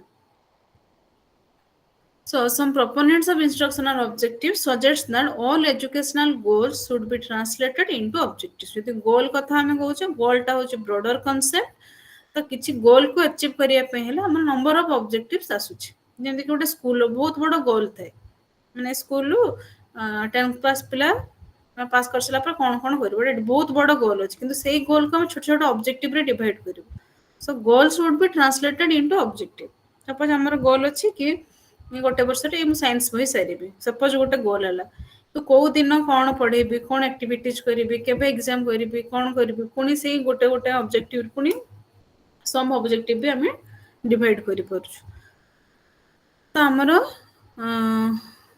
educational goals should be translated into objectives that are specified observable and measurable जो ऑब्जेक्टिव भी कौन हेतिबो स्पेसिफाइड हेतिबो स्पेसिफिक टू द पॉइंट हेतिबो माने एमिति किछ हम ऑब्जेक्टिव लिखिबा माने जोटा ब्रॉडर आसुथबो जनरलाइज होतबो जोटा स्पेसिफिक होबा दरकार जणा पडथवा दरकार पर्टिकुलर गोटे स्टेटमेंट हैला पर्टिकुलर गोटे कैलकुलेशन हैला को स्किल पूरा मेजर माने स्पेसिफाई करिवार अछि जे ए लेसन रो पिला को स्किल माने सिखिबे को ऑब्जर्वेशन स्किल सिखिबे को स्टेटमेंट से माने सिखिबे केमति प्रॉब्लम सॉल्व करिवे को एक्टिविटीज करि परिबे तो ईच माने ऑब्जेक्टिव टा पूरा स्पेसिफाई होबो एडा को हम कहबा इंस्ट्रक्शनल ऑब्जेक्टिव ऑब्जेक्टिव जदि हम ठीक से लिखि दउचु ताहले हमरो प्लान भी भल से हे परिबो देन तापर होची हमरो असेसमेंट ऑफ लर्निंग तो असेसमेंट भी बहुत इंपोर्टेंट हमरो जेमति इंस्ट्रक्शनल ऑब्जेक्टिव भी हमें कहले गोटे कंसर्न हे परिबो जे कंसर्न बा इश्यूज भी हे परिबो ऑफ लर्निंग यदि हम ऑब्जेक्टिव फिक्स करलु ठीक से ताले हमर लर्निंग भी ठीक से हे परिबो यदि ऑब्जेक्टिव ठीक से फिक्स होनी ताले हमर लर्निंग भी डिले होछि तो सेमति आ गोटे अछि हमर assessment of learning hello ma'am हां को मैम इंस्ट्रक्शनल ऑब्जेक्टिव और स्पेसिफिक ऑब्जेक्टिव सेम कि मैम हां समान इंस्ट्रक्शनल ऑब्जेक्टिव हमर स्पेसिफिक वे रे होबो सेतमे स्पेसिफिक ऑब्जेक्टिव भी हम कोइ परिबा मैम मिनिमम केतरा इंस्ट्रक्शनल ऑब्जेक्टिव्स रही परिबा गोटे लेसन रे नॉर्मली हमर लर्निंग जेतो होउची तीनटा डोमेन ने कॉग्निटिव अफेक्टिव साइकोमोटर डोमेन तो हमर ऑब्जेक्टिव टा तीनटा कारण हम गोटे पिला कंप्लीटली लर्निंग केतरा हे परबो ना तीनटा डोमेन ने होबा दरकार तार मेंटल एबिलिटी भी डेवलप होबो जोटा हम कहूची अफेक्टिव तार इंटरेस्ट भी डेभलप हवा दरकार आ गोटे रोचे हमर साइकोमोटर मोटर स्किल भी डेभलप हो तो ब्लूम्स टेक्सोनोमी हिसाब रे जो हायरार्किकल ऑर्डर अछि नॉर्मली हमें कॉग्निटिव कथा ही बेसी लिखू जो remembering understanding applying analysing evaluating creating हमें सेही फॉर्मेट रे लिखि परिबो आ जदि नले हमें एमति लिखि परिबो नॉलेज अंडरस्टैंडिंग एप्लीकेशन स्किल जो स्किल लिखा होची से स्किल डा हला हमर साइकोमोटर डोमेन अंडर आसी जाउची किंतु बाकी जो नॉलेज अंडरस्टैंडिंग एप्लीकेशन एगुडा आसी जाउची हमर कॉग्निटिव डोमेन तो हमें गोटे लेसन ने हमको देखिबार अछि हमर टॉपिक कोन अछि पर्टिकुलर गोटे क्लास पे हमको ऑब्जेक्टिव फर्स्ट फिक्स करिबार अछि माने डिसाइड करिबार अछि आगो कंटेंट कोन अछि कंटेंट पर सब कंटेंट जोटा कि हम कहछि कांसेप्ट मैप पर्टिकुलर आज मु कोन पढी पर कंटेंट कोन अछि सब कंटेंट कोन रहला सेही हिसाब रे हमर कोन आसीबो ऑब्जेक्टिव आसीबो जे पिला ए कंटेंट रु तांकर रिमेम्बरिंग कोन आसुची जदि हम न्यू ब्लूम्स टेक्सोनोमी हिसाब रे लिखि परिबा तले remembering understanding applying analysing evaluating creating लिखिबा जदि ओल्ड हिसाब रे भी लिखुछु भी ओल्ड हिसाब रे लिखि परिबा किंतु जो तांकर हायरार्किकल ऑर्डर रे अछि ब्लूम्स टेक्सोनोमी तांकर कॉग्निटिव को ही नै कि से लिखि चंदी किंतु हमें एटा मोटर स्किल भी देखुछु नॉर्मली जेमति कि किछि डायग्राम हैला किछि फिगर हैला कैलकुलेशन हैला किछि असेंबल हैला एक्टिविटी रु किछि पिला सर्किट ड्रा करचंदी किछि डायग्राम ड्रा करचंदी लेबलिंग करचंदी तो सेडा मोटर स्किल अंडर रे आसी जिवो नॉर्मली हमें लेसन प्लान ने जदि ट्रेडिशनली लिखुछु तो knowledge understanding application skill basically जे चारिटा ऑब्जेक्टिव लिखले किबा ईच अंडर रे हमें दीटा लेखा नै परिबो किंतु से लर्निंग ऑब्जेक्टिव को किछि किछि लर्निंग आउटकम भी कहउचंदी जोटा कि हमें गोटे टीचिंग लर्निंग प्रोसेस पर हमर आउटकम टा अचीव हे परिबो तो एबे किछि एलओ भी कहउचंदी एलओ1 एलओ2 एलओ3 एडा माने देखिथिबे गोटे प्राइमरी स्कूल ले एबे सब एलओ बुक आसिलानी जे पर्टिकुलर साइंस बुक रो कोन कोन लर्निंग आउटकम अछि एमते एनसीईआरटी रो गोटे एलओ बुक अछि आ से एलओ बुक बा आउटकम को बेस करके हमें ऑब्जेक्टिव लिखि परिबो ऑब्जेक्टिव को बेस करके आउटकम हे परिबो आउटकम को बेस करके ऑब्जेक्टिव हे परिबो एटा गोटे कंफ्यूजिंग तो जतले हमर ऑब्जेक्टिव फिक्स कर दोछु नॉलेज अंडरस्टैंडिंग एप्लीकेशन स्किल तापर जो हमें एक्टिविटी डिसाइड करिवो बा एक्टिविटीज करिवो ता अंडर रे कोन हे परिबो डिफरेंट छोट छोट आउटकम आसी परिबो जे पर्टिकुलर गोटे एक्टिविटी गले सेतिर पिला कोन सिकुछन तांकर हेडा लर्निंग आउटकम किंतु लर्निंग आउटकम बड़ केते बेले हबो को सेंस रे ना सपोज हमर गोटे एमए एजुकेशन कोर्स सरी गला एमए एजुकेशन कोर्स सरी गला परे तमे गोटी जॉब हे गला किंबा कोठी भी तमे किछि भी तमे कॉम्पिटेंट हेलो कोनोसी जगह रे तो सेडा हला लर्निंग आउटकम हमर 2 वर्ष धर की कोर्स चलिथिला तमे जदि ठीक से एलिजिबल होउछो गोटे माने कोठी पढेबा पई कि कोन ताले सेटा होची actually learning outcome of MA education सेही सेंस रे लर्निंग आउटकम ब्रॉडर हे परिबो किंतु तमे लेसन प्लान रे देखिबा पर्टिकुलर इंस्ट्रक्शनल ऑब्जेक्टिव्स रे भी हमरो एलो हे परिबो खेले साउंड होची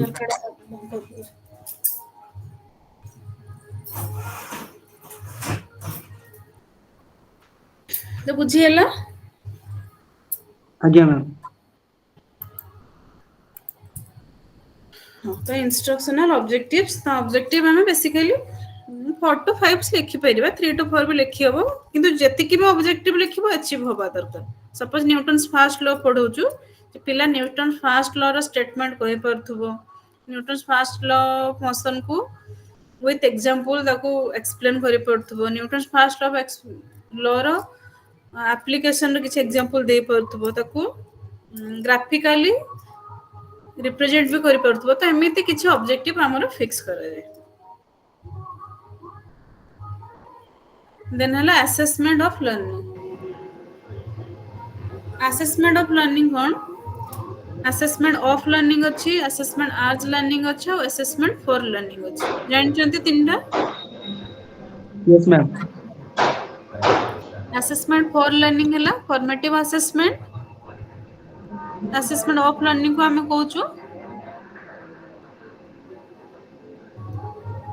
summative assessment assessment as learning को हमें कहूछु सेल्फ असेसमेंट और प्योर असेसमेंट मैम टी आउ थरे कहबे जेडा कर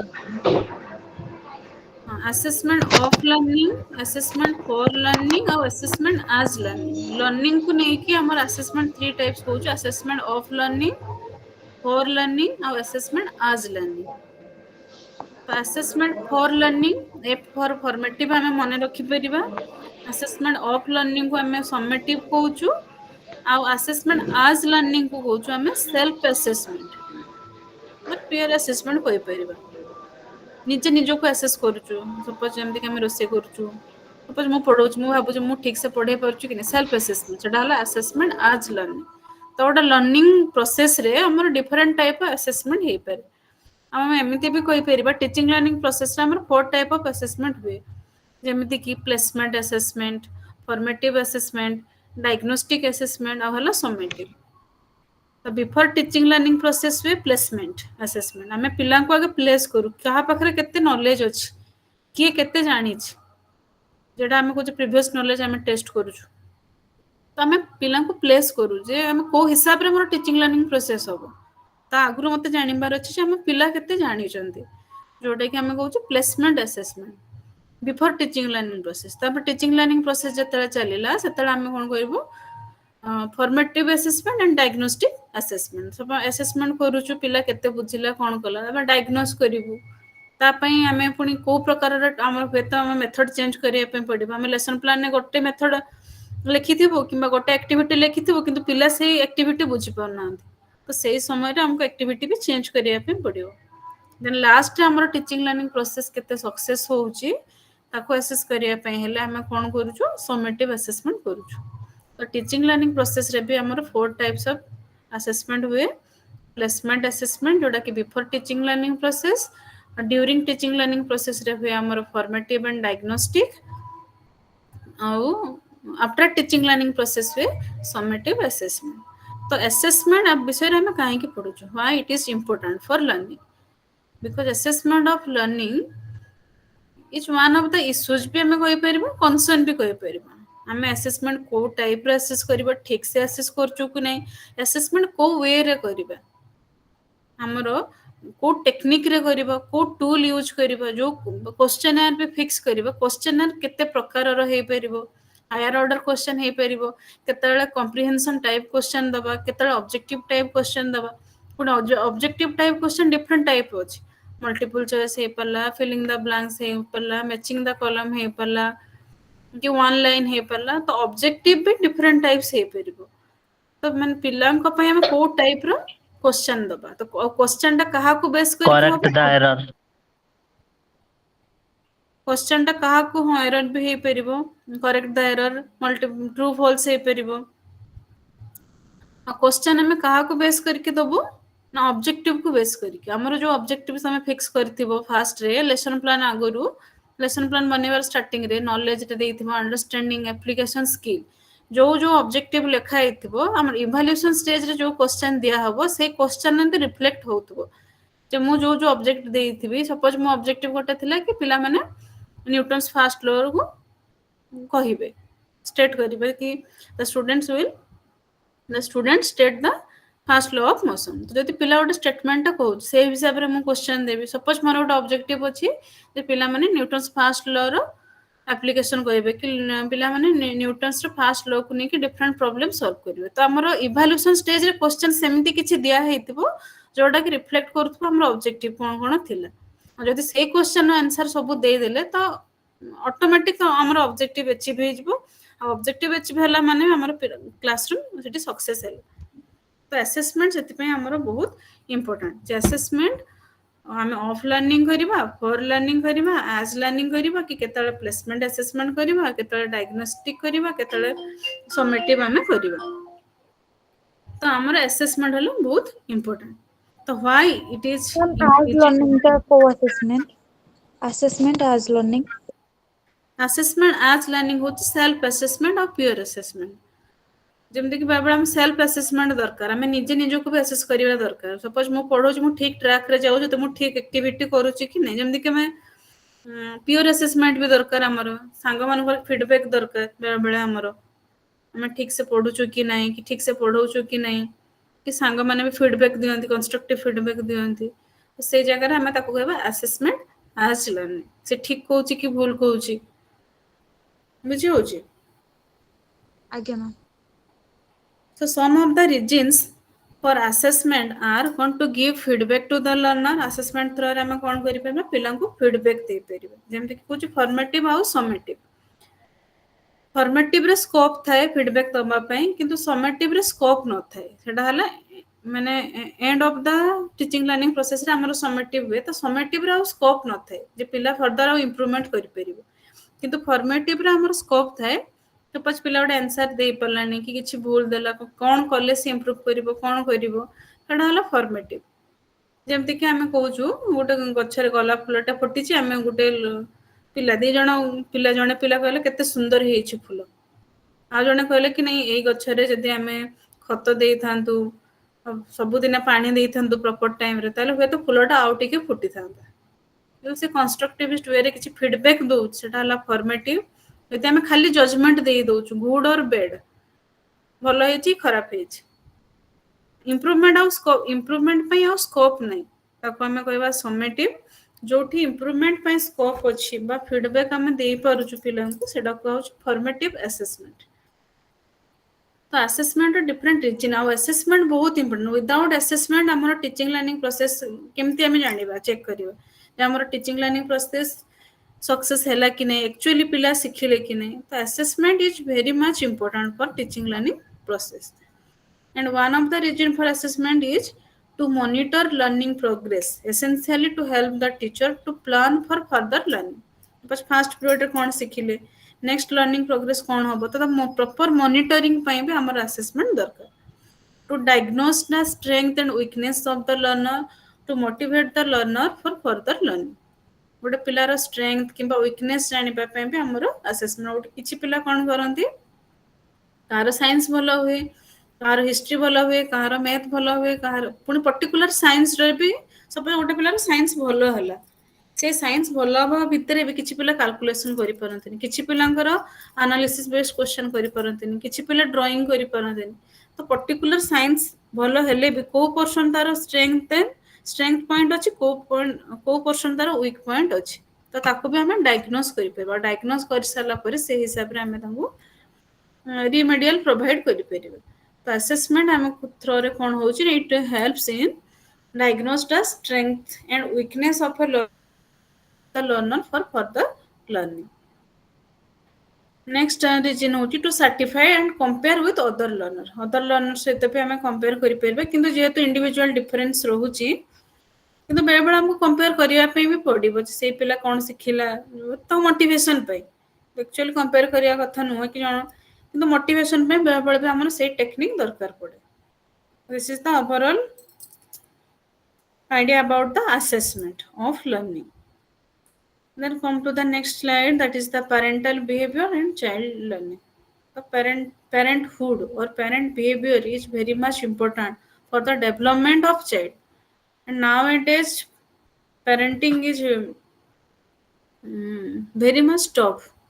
यदि आम कह आगुरी पेरेन्टिंग हुए तो जोड़ा एमती इजी थे कि आजिकल पिला जो नेक्स्ट जेनेरेशन आसुँचा पिला माने ठीक लाइन रे नबा प्रॉपर आमे जो वैल्यूज एजुकेशन बिलीव्स जो शिक्षा से पेरेंटहुड बहुत इंपोर्टेंट आमे पिला को केते समय दउछु जोटा कि आमे कहू हमर प्राइवेट स्कूल ले किछि छोट माने प्ले स्कूल ले पिला को बहुत सारा टास्क दिया जाए जो टास्क के पिला करि परिबेन से टास्क करचोंती कि बापा मां करचोंती पिला आनि के सबमिट करचोंती तो टीचर्स माने जानि चोंती पिला करि परिबेन हेले भी दउचोंती कारण से माने चाहउछन कि पेरेंट माने भी पिला को टाइम दियंतु तांको भितरे कुछ कनेक्शन रखु से माने भी पिला को सहित मिसी कि किछ एक्टिविटीज करिवे तो पेरेंटल बिहेवियर भी बहुत इंपोर्टेंट जे पेरेंट्स माने पिला को केते टाइम दउचोंती तो एमती भी किछ एक्टिविटीज रोचे रोडा कष्ट थाए जानि चोंती पिला करि परिबेन किंतु हेले भी दउचोंती एटा भी जानि चोंती हां तांकर पेरेंट्स ही करि के देथिबे कि घरर के भी फैमिली मेंबर करथिबे किंतु हेले भी से दउचोंती तो पेरेंटल बिहेवियर भी बहुत इंपोर्टेंट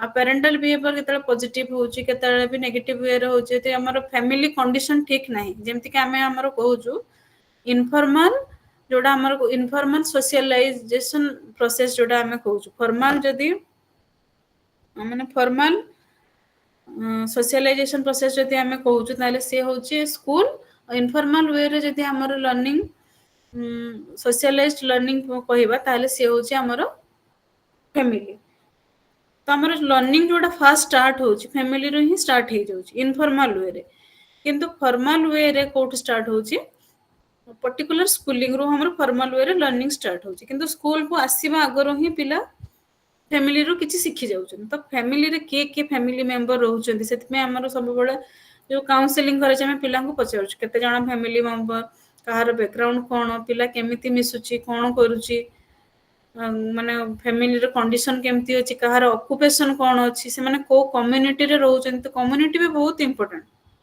जेमती कम्युनिटी कल्चर आमे कहथले एन कल्चर ए कल्चरेशन पिला को कल्चर ने बढ़ुची फैमिली मेंबर केते जण अछंती तो से हिसाब रे पिलार लर्निंग भी होउची तो parental behaviour and child learning तो पेरेंटल बिहेवियर भी लर्निंग ऊपर बहुत इंपैक्ट पकोची सपोज घरे बापा मां झगड़ा लागुथबे डेली तो से जगह रे पिला केमिति पाठ पढिबो जेमति कि स्कूल भी देखा जाए किछि पिला भलो करूथबे रिजल्ट धीरे धीरे खराब हे जाउची कि कोन जोटा कि पिला हुए तो किछि शेयर करि पारंतिनी कि गोटे फैमिली रो डिस्टर्बेंस पे से स्टेज रे तो बड़ स्टेज हेले से जिंसटा को से इग्नोर करि परिबो तो से माने तो झगड़ा लागुचंती से तरह पाठ पढिबो कि कोन किंतु तांकर जो चाइल्डहुड स्टेज रे से जिंस को से माने इग्नोर करि पारंतिनी से समय रे पेरेंटल बिहेवियर भी पिला को ऊपर बहुत इंपैक्ट पकाय कि तांको बिहेवियर केमति रहउची सेटा टुवर्ड्स एल्डर हे पारे ओल्डर हे पारे टुवर्ड्स तांकर चाइल्ड हे पारे समस्त प्रति तांकर बिहेवियर केमति रहउची सोसाइटी सहित नेबरहुड को सहित तांकर बिहेवियर केमति रहउची तांकर पीयर ग्रुप सहित बिहेवियर केमति रहउची तांकर स्टाफ को सहित बिहेवियर केमति रहउची तो पेरेंटल बिहेवियर भी हमर लर्निंग ऊपर बहुत ही इंपोर्टेंट पको हमर इंपोर्टेंट अछि इंपैक्ट पकोची हमर लर्निंग रे जेमति कि parental behaviour is related to the development of control in their children parents who are identified as warm encouraging and approving and who expected children to be independent at an earlier age produce youngster who developed a more internal locus of control then those children whose parents were identified as dominant rejecting and critical किछि parenting कोन थांती सब जिंस को welcome करंती जे चाहती पिला independently करू independently सिखू किछि parents थांती ने जगी के बसथिबे पाठ पढ़ पूरा गाइड एमिति गाइड करंती जे पिला इंडिपेंडेंटली आ करि पारे सपोज गुटे ट्यूशन रे चारिटा पढ़ा दिया है पिला गार्डियन पूरा जगी के बसथिबे रे पढ़ा करे कर देबे तो पिला भी एमिति हैबिचुएटेड हे जाए सब इंडिपेंडेंट जति बापा मां पाखरे न बसछन से नेक्स्ट टाइम आ पाठ पढे तो को टाइम रे हमर को प्रकार रो बिहेवियर होबा दरकार सेटा भी केतले हम एनकरेज करबा केतले माने पिला ने अप्रूविंग किछि पेरेंट्स चाहती इंडिपेंडेंट आ किछि पेरेंट्स भी चाहती डोमिनेटिंग भी थांती से माने जहा कोंती से किछि सपोज गोटे पिला डांस रे इंटरेस्ट अछि ड्राइंग रे इंटरेस्ट अछि किंतु सेही घर किछि जन पेरेंट्स थांती कि नै तो खाली पाठ पढिबो एक्स्ट्रा करिकुलर आ किछि करिबोनी कि हम घर पिला नाचंती नि कि गीत गाती ने हम खाली घर पिला पाठ पढिबो सेमति भी किछि पेरेंट्स अछंती तो से पेरेंट्स को जो एटीट्यूड रहिला तांकर बिहेवियर पिलांको ऊपर specially childhood to up to adolescence पर्यंत बहुत इंपैक्ट पके धीरे धीरे एडल्टहुड आसी गले हमर पिला मनकर बुझिबा शक्ति आसी गले सेटा आडा कमी जाय it appears that parental factors leading to an internal orientation are similar to the factors leading to development of positive self concept and high esteem जेटा हमें कहूचे सेल्फ एस्टीम हमरो जो ह्यूमनिस्टिक अप्रोच कथा कहबा जो ह्यूमनिस्टिक अप्रोच कोन करथले ना से निजे humanism बा इंडिविजुअल ग्रोथ को इंपोर्टेंस दोथले जेमति बिहेवियरिस्टिक अप्रोच कहले ना बिहेवियर चेंजेस हेले लर्निंग हो कंस्ट्रक्टिविस्ट अप्रोच कहले कोन ना पिला निजे ही नॉलेज कंस्ट्रक्ट करिवे थ्रू एक्टिविटीज और थ्रू लर्निंग बाय डूइंग किंतु ह्यूमनिस्टिक अप्रोच कहउछथि कि नै पिला निजे ही सिखिबो निजर सेल्फ ग्रोथ हबा दरकार जोडा छोटा हमरो सेल्फ एस्टीम माने निजे निजो भितर बिलीव आसीबा दरकार कि हम भी किछि जानि छी किंतु पिला सबले कोन किछि जानि था कंपेयर करंती कि से जानि छी ता तुलना रे मु किछि जानि तो जो सेल्फ एस्टीम हम आइडियल सेल्फ अछि सपोज मु टीचर हबा पई चाहू छी किंतु यदि मु टीचर हेई गली ताहले एटी कंग्रुएंस आसी जाउ छी माने लर्निंग टा हमर लाइफ ठीक ठाक चलु छी यदि मु टीचर हबा पई चाहू छी मु हेई पालिनी आइडियल सेल्फ और सेल्फ एस्टीम भितरे मिसमैच हे गला ताहले एटी इनकंग्रुएंस देखा जाउ छी तो जोटा कि हमर कार्ल रॉजर्स थ्योरी देथिले कार्ल रॉजर कहिथिले हमर ह्यूमनिस्टिक अप्रोच कथा जे सी बिलीव करथिले कि नै पिला निजर सेल्फ ग्रोथ हबार अछि सेल्फ एस्टीम हबार अछि सेल्फ एक्चुअलाइजेशन हबा दरकार आइडियल सेल्फ जेटा कहउ छी निजे निजो को फील करिवा दरकार जे मो पाखरे कोन अछि मो पाखरे माने निजे कॉन्फिडेंट हबार अछि ताले जे सेल्फ पॉजिटिव सेल्फ कॉन्फिडेंस और हाई एस्टीम भी डेवलप हो परिबो जदि हमें माने पेरेंटल बिहेवियर भी हमर अफेक्ट पकोछि कि सेल्फ कांसेप्ट और सेल्फ एस्टीम ऊपर. Then the last slide of unit 3 is that learning of attitudes and values. Learning of attitudes and values. The learning of attitudes is related to approach and avoidance tendencies existence in human being from childhood and are visible in observable behavior of the child. Different attitudes hela values hela jemti ki receiving, responding, valuing, organization, इंटरनालाइजेशन तो ये सब जो attitudes values एगुडा हमर develop हो परिबो through learning एटा हम concern भी कहि परिबो जे हमर लर्निंग डा केमिति होबा दरकार ना लर्निंग हमें एमिति प्रोवाइड करिवा दरकार बा लर्निंग एमिति होबा दरकार जेमते किछि सेटी एटीट्यूड पॉजिटिव एटीट्यूड डेवलप हो परिबो आ वैल्यूज पिला हमते रिसीव करि परतो रेस्पोंड करथबे आजकल पिला भी मोबाइल देखि देखि एमिति हेलेनी डाकिले भी सुन रेस्पोंड करू नांती हम कुछ पिलांगर एटीट्यूड्स वैल्यूज भी सेडा शिखिबा दरकार. This is all about the unit 3 और यूनिट 3 रा हमर कोन थिला लर्निंग इश्यूज एंड कंसर्न यदि learned behaviour is not permanent हम डिस्कस करलु it is relatively permanent but not proper permanent relatively permanent हम कहि परिबो. Then transfer of learning and problem solving कहलु जे ट्रांसफर हे परिबो देन लर्निंग टू लर्न और लर्निंग टू नो जोडा one of the pillar of UNESCO 1996 the learning and retention as a function of time schedule but total time hypothesis कहलु कि total time हमरो tentative total time how much needed for learning then incidental learning and intentional learning. Incidental learning is the unintentional those learning which takes place from mistake or from apart from curriculum ताको हमें कहू छै incidental learning बा hidden curriculum जोटा कहू छै curriculum रे नाही. Then over learning and retention जोटा हमर लॉन्ग टर्म पर्यंत लर्निंग होउची तापरे किछि गैप परे पुणी हमर मन रोज तक हम ओवर लर्निंग कहलु.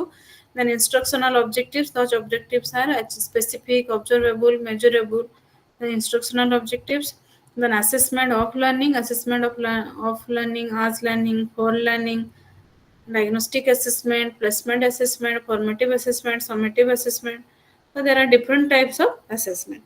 When parental behavior, how parental behavior is very much important for the growth and development of children. Then learning of attitudes and values, function of attitude and components of attitudes. And these are all about the unit 3 that is learning issues and concern. The unit 3 रो कहार कोन doubt अछि कहिबे. Ma'am, please show the first 4 slides from 43 to 46. 43 is the objectives of unit Okay. 3. 44 ka. Then 44 is the learned behavior is not permanent. 45. 45 is the transfer of learning and problem solving. Madam, 46 today. Then 46 is the proactive and retroactive. The transfer of learning can be takes place in two ways, the proactive and retroactive. None to transfer of learning study outside the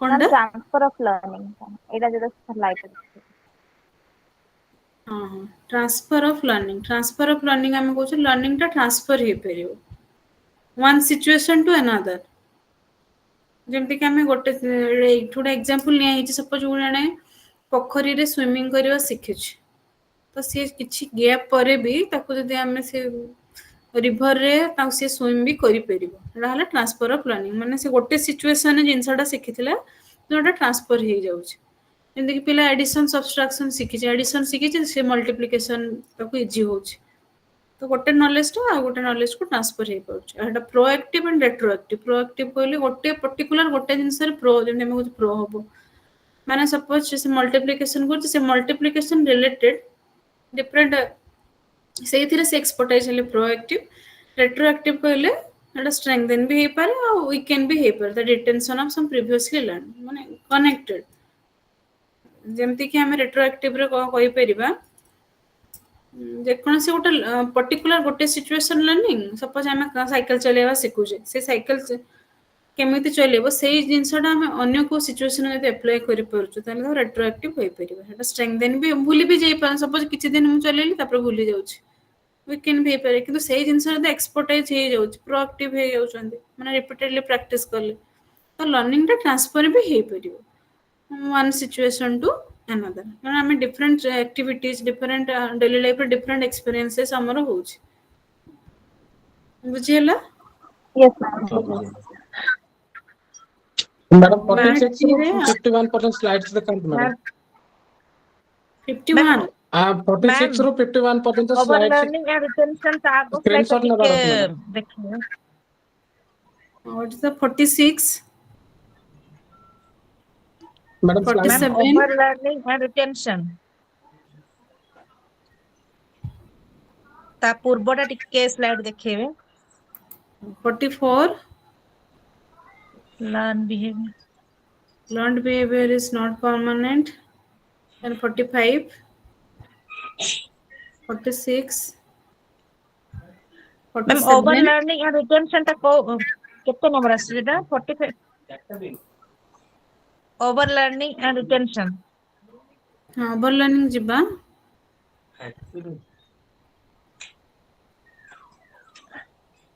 ता आगो पूर्व ना ता पूर्व over learning 52 number slide 52 ता पूर्वटा ma'am incidental learning versus intentional learning ता पूर्वटा incidental learning those learning which takes place unintentionally is the incidental learning अच्छा ओके मैम यूनिट 3 रो आउ किछि डाउट अछि मैडम इन्सिडेंटल लर्निंग टा आउ थोड़ा एक्सप्लेन करंत मैडम।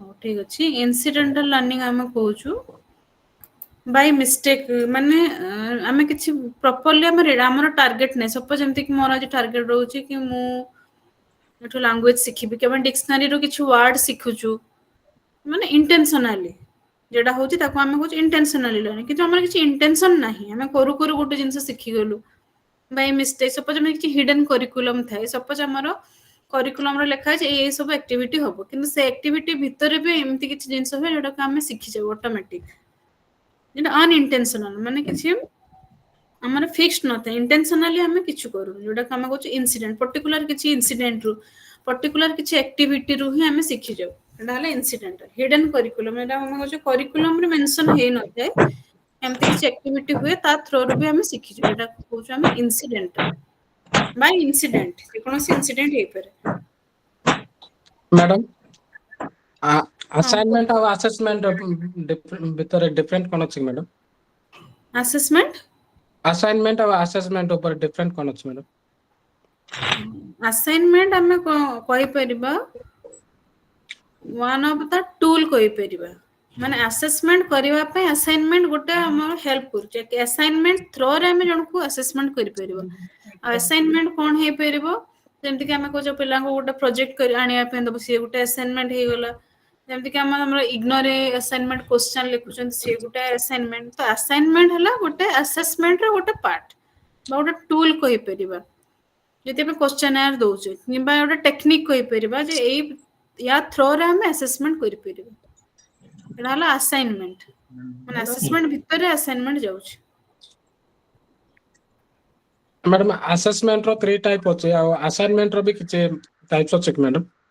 नहीं नहीं असाइनमेंट रो किछि टाइप नहीं असाइनमेंट गोटे टेक्निक कहि परिबा असाइनमेंट हम किछि भी दे पेरो सपोज ए भितर मो गोटे क्वेश्चन भी दे परिबि से गोटे असाइनमेंट हे जिवो असाइनमेंट कले गोटे टास्क जे कोनोसी टास्क को हम असाइनमेंट कहि परिबा असाइन करले जण को जे कोनोसी जिंस हे पर सपोज किछि प्रोजेक्ट हे परला किबा किछि जे कोनोसी जिंस गोटे असाइनमेंट हे परिबो।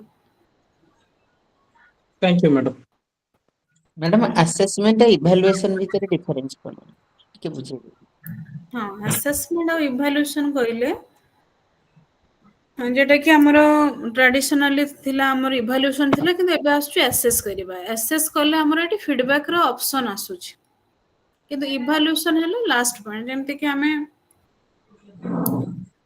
स्कूल ले पिला को इवैल्यूएट कर दो सपोज 10th क्लास परे हला 9th क्लास एनुअल एग्जाम परे है आ पिला को पकरे इंप्रूवमेंट पई और स्कोप न थे नहीं फाइनल आसी गले इवैल्यूएशन माने जजमेंट दे दबा କିନ୍ତୁ ଆସେସ୍ କରିବା ମାନେ ପିଲାଙ୍କୁ ଏଇଠି ଆମେ ଫିଡବ୍ୟାକ୍ ଦବା कि सपोज साइंस रे भलो करनी मैथ रे भलो करनी तापर स्कोप माने इम्प्रूवमेंट करिया पे स्कोप रहइबा दरकार हला असेसमेंट फीडबैक रो जोठी माने अछि ऑप्शन हे हला असेसमेंट जोठी हमरा किछि भी ऑप्शन नै लास्ट एंड पॉइंट से हला इवैल्यूएशन ओके थैंक यू जदि आ किछि डाउट नै ताले मैं नेक्स्ट जिबा यूनिट 4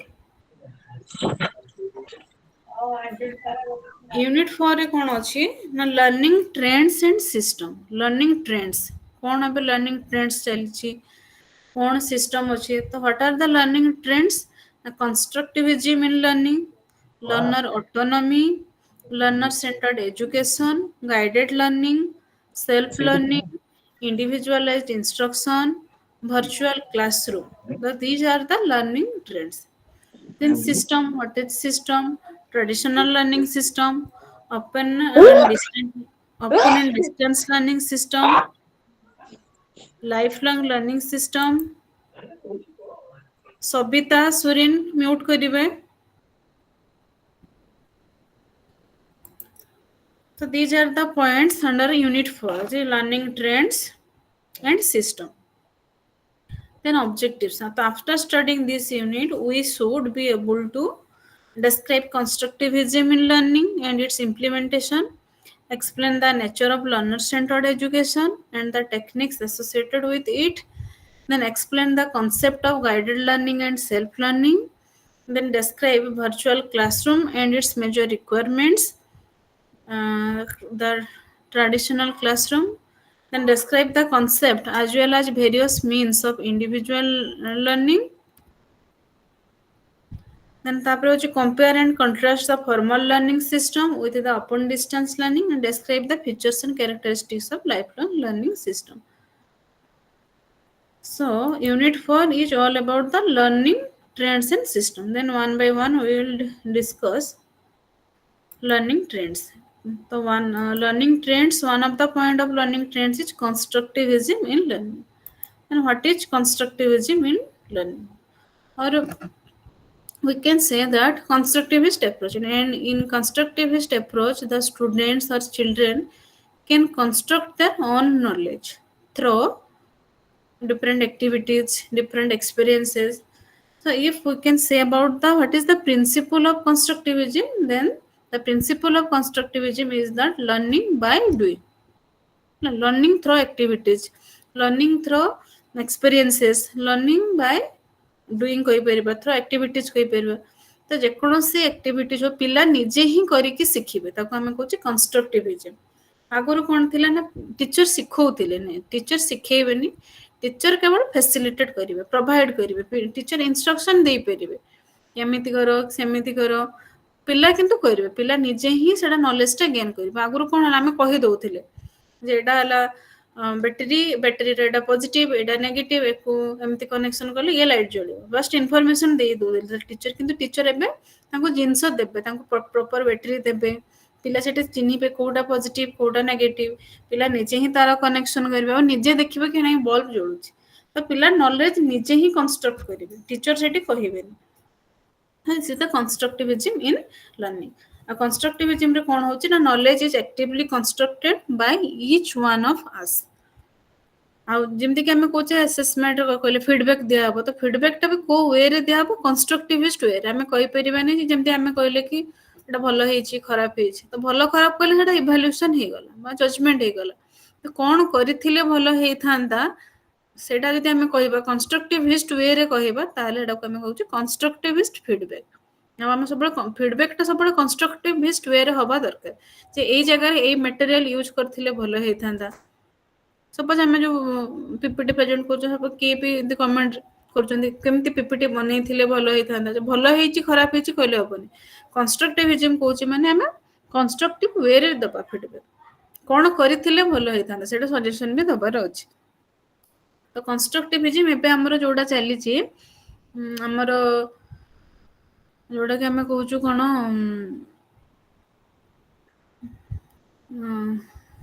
जो हमर फिलोसफी कथा कहूछु हम प्रैग्मेटिज्म फिलोसफी जो लर्निंग बाय डूइंग को प्रमोट करछि ଯେମିତି କି ଆମର ଫିଲୋସଫି ଅଛି ଆଇଡିଆଲିଜିମ୍, ରିଏଲିଜିମ୍, ଏକ୍ଜିଷ୍ଟେନ୍ସିଆଲିଜିମ୍, ଆଉ ହଉଛି ଆମର ପ୍ରାଗ୍ମାଟିଜିମ୍। ତ ପ୍ରାଗ୍ମାଟିଜିମ୍ ର ଯୋଉ ଫିଲୋସଫି ଅଛି ଲର୍ନିଂ ବାଇ ଡୁଇଂ, ତ କନଷ୍ଟ୍ରକ୍ଟିଭିଜିମ୍ ର ବି ଆମେ ଫିଲୋସଫି କହିପାରିବା ବା ପ୍ରିନ୍ସିପଲ କହିପାରିବା ଲର୍ନିଂ ବାଇ ଡୁଇଂ। ପିଲା ନିଜେ ହିଁ କରିକି ଶିଖିବା। ଆଉ ନିଜେ କେମିତି କରିବେ?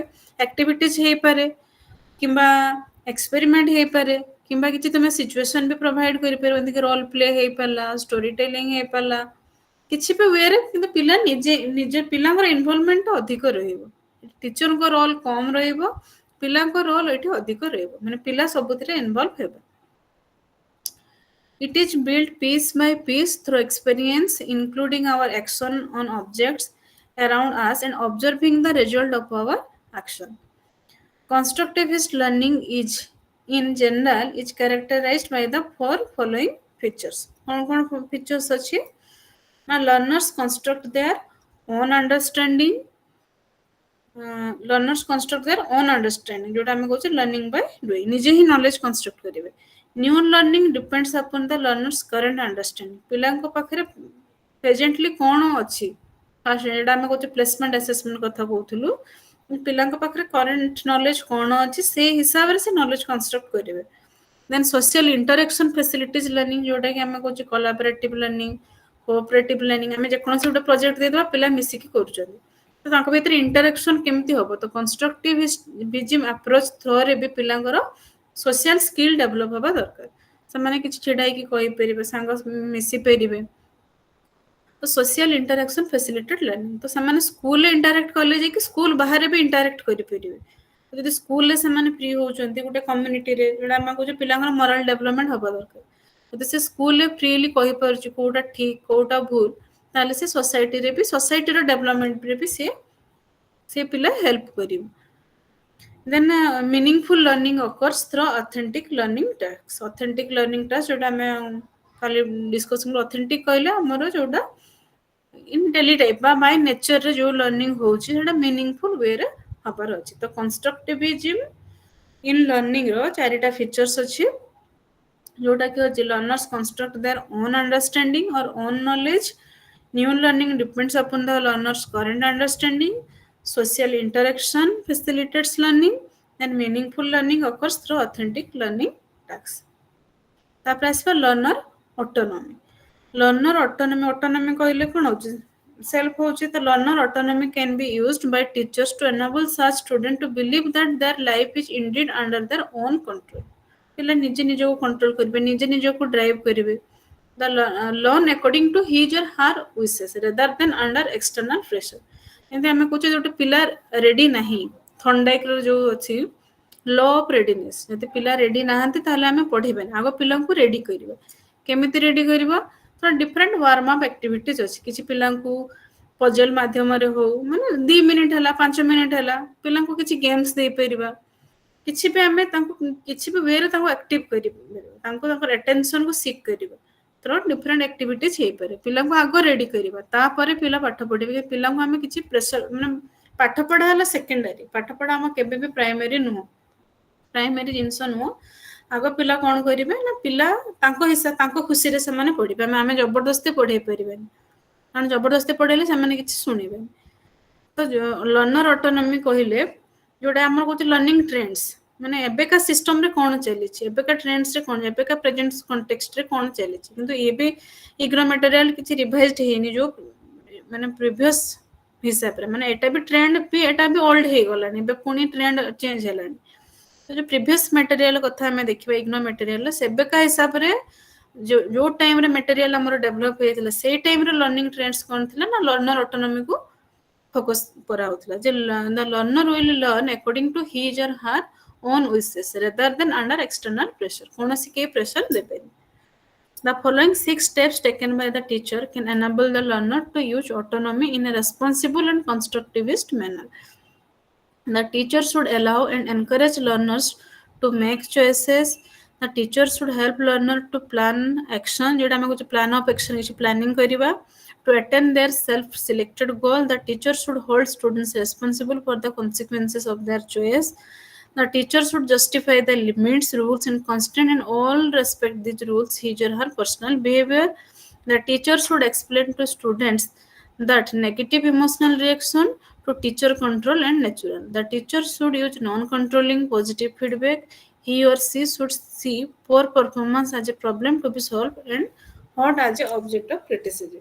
तो जो लर्नर ऑटोनॉमी अच्छी लर्नर ऑटोनॉमी रे कोन जे जेमति कि 6 स्टेप अछि जोटा कि टीचर कोन को स्टेप नहीं परिबे हमें तो कहले ठीक अछि लर्नर निजे ही पढ़िबे rather than under external pressure किंतु से भितरे भी टीचर रोल कोन कोन अछि टीचर केमिति गाइड करिवे टीचर केमिति एनकरेज करिवे टीचर केमिति प्लान ऑफ एक्शन करिवे टीचर केमिति कंट्रोल करिवे पॉजिटिव हैला कि किबा नेगेटिव इमोशनल रिएक्शन अछि से जगह रे टीचर केमिति कंट्रोल करिवे ताको बिहेवियर को टाइप रो फीडबैक देबे आ किछि समय रे हमर क्रिटिसाइज भी करिया को पडुछि तो ओवरऑल टीचर पिला माने होय त निजे सिखिबे तो टीचर रो रोल भी रही टीचर छाड़ी के जीवनी टीचर रो रोल भी रहुछि तो learner autonomy is one of the learning trends then learner centred education specially हम फोकस करबा लर्नर को ऊपर पिल्ला कोन चाहते से हिसाब रे हमरो टीचिंग लर्निंग प्रोसेस होबा दरकार so learner centered education can be described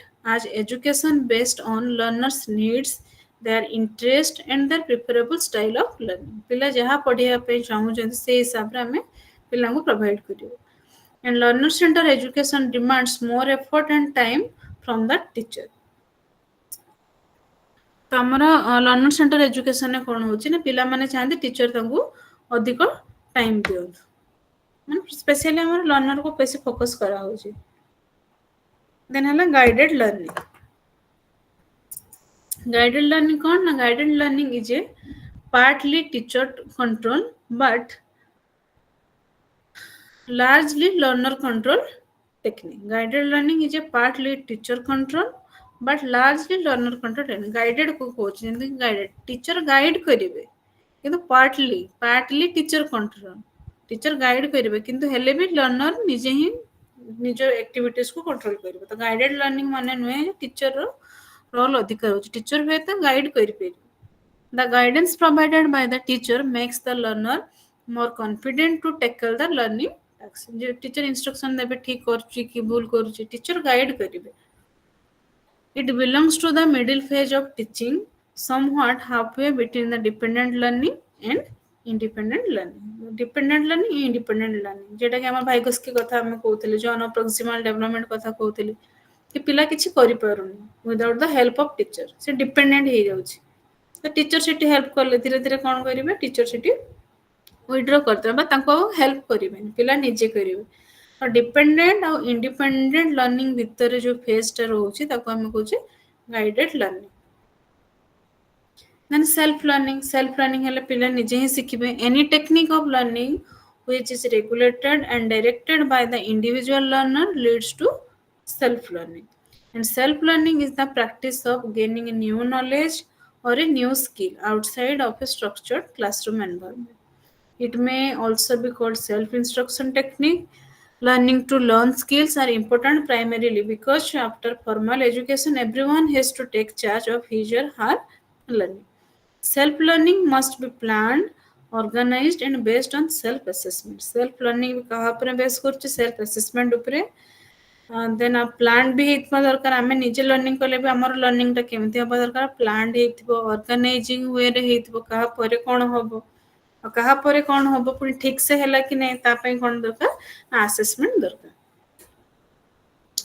then तापरे होछ हमर इंडिविजुअलाइज्ड इंस्ट्रक्शन individualized instruction कोन होछ ने individualized instruction is the recognition of individual learners difficulties in the whole class system of teaching individualized instruction is the recognition of individual learners difficulties in the whole class system of teaching it recognizes the need to teach each learner with a view to enable either to learn at one's own pace and in one's preferred style of learning and its one's own time individualized instruction जोटा हमें कहउछु ये तो मन individual difference रहउछु individual को हमें केमति instruction दो माने individual को इंस्ट्रक्शन दबा माने गोटे क्लासरूम रे समस्त समान पिला नाहंती तो समस्तंगर लर्निंग स्टाइल अलग जेमति समस्तंगर टीचिंग स्टाइल अलग सेमति समस्तंगर लर्निंग स्टाइल अलग किए बड़ बड़ पाटी करके पढ़ले मन रुए, किए तार लेखि लेखि पढ़ले मन रुए, किए चित्र माध्यम पढ़ले मन रुए, कहार किए प्रैक्टिस कर बारंबार रिपीटेडली। तो समस्त लर्निंग स्टाइल अलग, तो से समस्त लर्निंग स्टाइल को देखिए आम इंस्ट्रक्शन भी आमर अलग हो पारे। को पिला सीधा कहले बुझुनी ताको आउ को माध्यम रे कहया पड़ो, आउ कौन हिंट्स दबा पड़ो। तो individualise instruction is one of the learning trends at the time of when the IGNOU material was formulated। हम कहते जो IGNOU material हम तैयारी हेइथिला से समय पे ये ट्रेंड्स थिले। एबे त हमर जो न्यू पॉलिसी आसिलानी 21st सेंचुरी स्किल आसिलानी, सेति पे हमर एबे पे ट्रेंड्स चेंज हेलानी। देन प्रोग्राम्ड इंस्ट्रक्शन और लर्निंग। प्रोग्राम्ड इंस्ट्रक्शन और लर्निंग कौन ना Skinner suggested a systematic plan. जो programme learning by instruction first किया हमर थिले ना स्किनर। स्किनर कौन कहिथिले ना पर्टिकुलर स्टिमुलस रा पर्टिकुलर रेनफोर्समेंट आसुची, सॉरी पर्टिकुलर स्टिमुलस रा पर्टिकुलर रेस्पॉन्स आसुची। तो एटा से प्रोग्राम सहित कोडिंग कर दिले कि एई इनपुट देले एई आउटपुट आसीबो, सेटा हला प्रोग्राम्ड इंस्ट्रक्शन लर्निंग। जेमती आमे प्रोग्रामिंग करू, सी प्रोग्रामिंग हला डिफरेंट प्रोग्राम कंप्यूटेशनल जो प्रोग्रामिंग अछि, आमे कंप्यूटर को जहां डाटा दो ताको ऑलरेडी प्रोग्राम फिक्स्ड थाए, आमे जस्ट इनपुट दो सी हमको आउटपुट दे। तो से भला से होची लर्निंग टा हमर पर्टिकुलर स्टिमुलस रो पर्टिकुलर रेस्पॉन्स आसीबा। तो जोटा कि स्किनर फास्ट सजेस्ट करथिले, तो तांको हिसाब रे माने से ही फॉर्मुलेट करथिले प्रोग्राम्ड लर्निंग और प्रोग्राम्ड इंस्ट्रक्शन माने सिस्टमैटिक प्लान ने होबो। प्रोग्राम माने नु एटी किछि कंप्यूटर प्लानिंग, तो ता सहित लिंक करा है कि ए टाइप रो जेमते एटी किछि प्रोग्राम नाही। प्रोग्राम कहले एटी किछि सेमती हमर प्रोग्रामिंग लैंग्वेज नाही, किंतु ता सहित लिंक करा है कि हमर जो भी बिहेवियर रहिबो, कारण स्किनर हला हमर बिहेवियर साइकोलॉजिस्ट, बिहेवियरिस्टिक साइकोलॉजिस्ट से बिहेवियर अप्रोच को प्रमोट करूथिले। तेनु करी से कहते जो बिहेवियर मॉडिफिकेशन होबो केमिति होबो ना पर्टिकुलर स्टिमुलस रो पर्टिकुलर रेस्पॉन्स आसीबो, जेटा कि हमें कहछे प्रोग्राम्ड इंस्ट्रक्शन और प्रोग्राम लर्निंग। प्रोग्राम्ड इंस्ट्रक्शन और learning simply means learning performed or instruction provided by a teaching machine or program textbook। जेठी हमें कंप्यूटर रे हमें प्रोग्राम दोथले, एठी से मशीन रे की हबो हमरो teaching machine, but program text book कहा थ्रो रे हमें इनपुट दोछु, कहा को इनपुट दोछु, को प्रोसेस रे हमें इनपुट दोछु। तो प्रोसेस टा टीचिंग लर्निंग प्रोसेस को एम्फेसिस दिया होछि। तो it was B.F. Skinner, the high priest of behavioristic psychologist and the father of operant conditioning theory of learning, who first developed the program learning materials. Programs are broadly classified into two types, linear or Skinnerian and the branched or Crowderian, named after the Norman Crowder. These two types of programs are also known as extrinsic program and intrinsic program। जोटा कि हमरो Skinner देथिले से simple कथा कहथले हम से linear और Skinnerian कहा जाउछ, बा तांको हम एक्सट्रिंसिक कहि परछे। इंट्रिंसिकली बा विद इन रे कोन होउछ, जेटा कि हम कहउछे हमरो क्राउडेरियन प्रोग्राम लर्निंग भी कहि परिबा, बा ताको हम कहउछे इंट्रिंसिक प्रोग्राम बोली कहि परिबा। A linear program provides just one route of learning for every learner, मान पर्टिकुलर गोटे वे रे ही हमर हे परिबो। The bright one as well as the average or the weak। A branched program offers more than one learning route, each according to the ability level of the students। Particular गोटे path हेले हमरा को हम कहउछे linear माने तो straight हम जानि छु, इंट्रिंसिकली कहले एटा मोर आसी परिबो। Then virtual classroom। Virtual classroom is one of the learning trends हमें कहि परिबा। Virtual classroom कोन ना, virtual classroom is an online learning environment that allows for live interaction between the tutor and the learners as they are participating in learning activity। तो हमें virtual classroom कहि परिबो, virtually not physically, माने self माने face to face mode होई परुनी, एटा हम physically नुमो, एटा हला virtual classroom. Virtual classroom कहा को online learning environment that allows for live interaction between the tutor and the learner। Virtual classroom भी गोटे लर्निंग ट्रेंड रे थिला कि मैं मटेरियल हिसाब रे हम कहि परिबा। एबे कता लर्निंग ट्रेंड एबे भी चली छै वर्चुअल क्लासरूम, जेमति कि हम कोविड टाइम रे हमरो फिजिकली क्लास न होइकि हम वर्चुअल क्लासरूम चलुछि जेतले दिल्ली रे जेमति हमर बेसी डस्ट हे गले तांकर वर्चुअल क्लास करंती तो वर्चुअल क्लासरूम रो बहुत सारा मेरिट भी अछि डिमेरिट्स भी अछि It provides high interactivity, collaborative learning, student-centered interaction, variety of content presentation, and learning activities. Virtual classroom is a teaching learning environment constructed using software and available via the internet. Without internet, our virtual classroom possible है परिवन. Studies of virtual classroom have shown that it can be more interactive as well as more effective than the physical, that is traditional classroom. But traditional classroom अपेक्षा हमारा virtual classroom बेसी interactive and effective बोलिए जाना जाऊँच study research. It provides a virtual facility for interacting among members of class rather than the physical space. Question answer activity is a remarkable feature of virtual classroom. Question answer session भी हमर रही परिबो किछि हमें digitally जो traditional हमें question लिखुतलु question डाकिलु एफिटी पिला किछि PPT देखिबे घरे बसे की पढिबे किछि मेरिट्स भी अछि आ किछि डिमेरिट्स भी अछि तापर ला को को इक्विपमेंट हमर वर्चुअल क्लासरूम रे यूज होछि ना टेक्स्ट बुक चॉक बोर्ड बा स्मार्ट बोर्ड हमें कहि परबे किछि बोर्ड जेमति गूगल क्लासरूम भी अछि हमर गूगल क्लासरूम थ्रू पिला हमें मटेरियल प्रोवाइड करि परिबा किछि इंस्ट्रक्शन दबा पिला टास्क करके भी सेठी पोस्ट करि परिबे जोटा कि टीचर भी चेक करके पुनी पोस्ट करि परिबे तो वर्चुअल क्लासरूम भी अछि जेमति हमरा एटा गूगल मीट रे चलछि तो डिफरेंट हमरा रही छि एटा में चॉक बोर्ड कहउछु किंतु एक्चुअली एटा चॉक कहले एठी व्हाइट चॉक कथा नु एटा हमर डिजिटल आसी जिवो जो वर्चुअल क्लासरूम रे हमें डिजिटली सॉरी जो ब्लैक बोर्ड एंड चॉक हमें यूज करिबे एटी स्मार्ट बोर्ड ही यूज हो video cassette recorder the sound system and video conferencing so these are the trends na then what is system कोण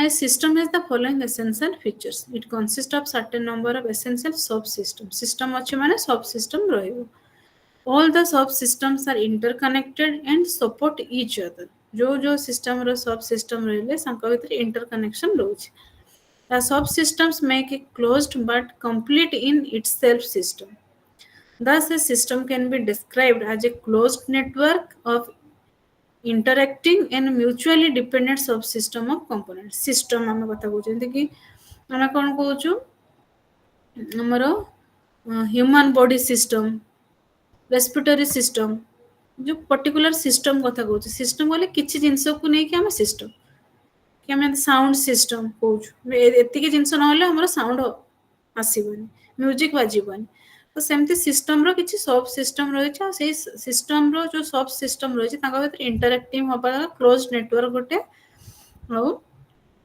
से system माने जे हम कहउछ school teaching learning process गोटे system से system से तो के हमर लिंक रो करचंती then system रो पुनी ट्रेडिशनल लर्निंग सिस्टम आसी और ट्रेडिशनल लर्निंग सिस्टम हम का को कहउछु जोडा होची face to face education system हमर जोडा हम कहउछु क्लासरूम सिचुएशन कथा डाला traditional this system has the following distinctive features the students and their teachers interact directly with each other a rich variety of educational experiences based on the curriculum are provided to students to develop the cognitive and non-cognitive aspect of the personality then a prescribed teacher pupil ratio is maintained so that teacher student interaction may be intense and individual attention the program for the day is regulated with the help of a timetable जे तो traditional learning system हमर particular time table रहउछि a rich program of co-curricular activities both curricular and other curricular activities भी रहउछि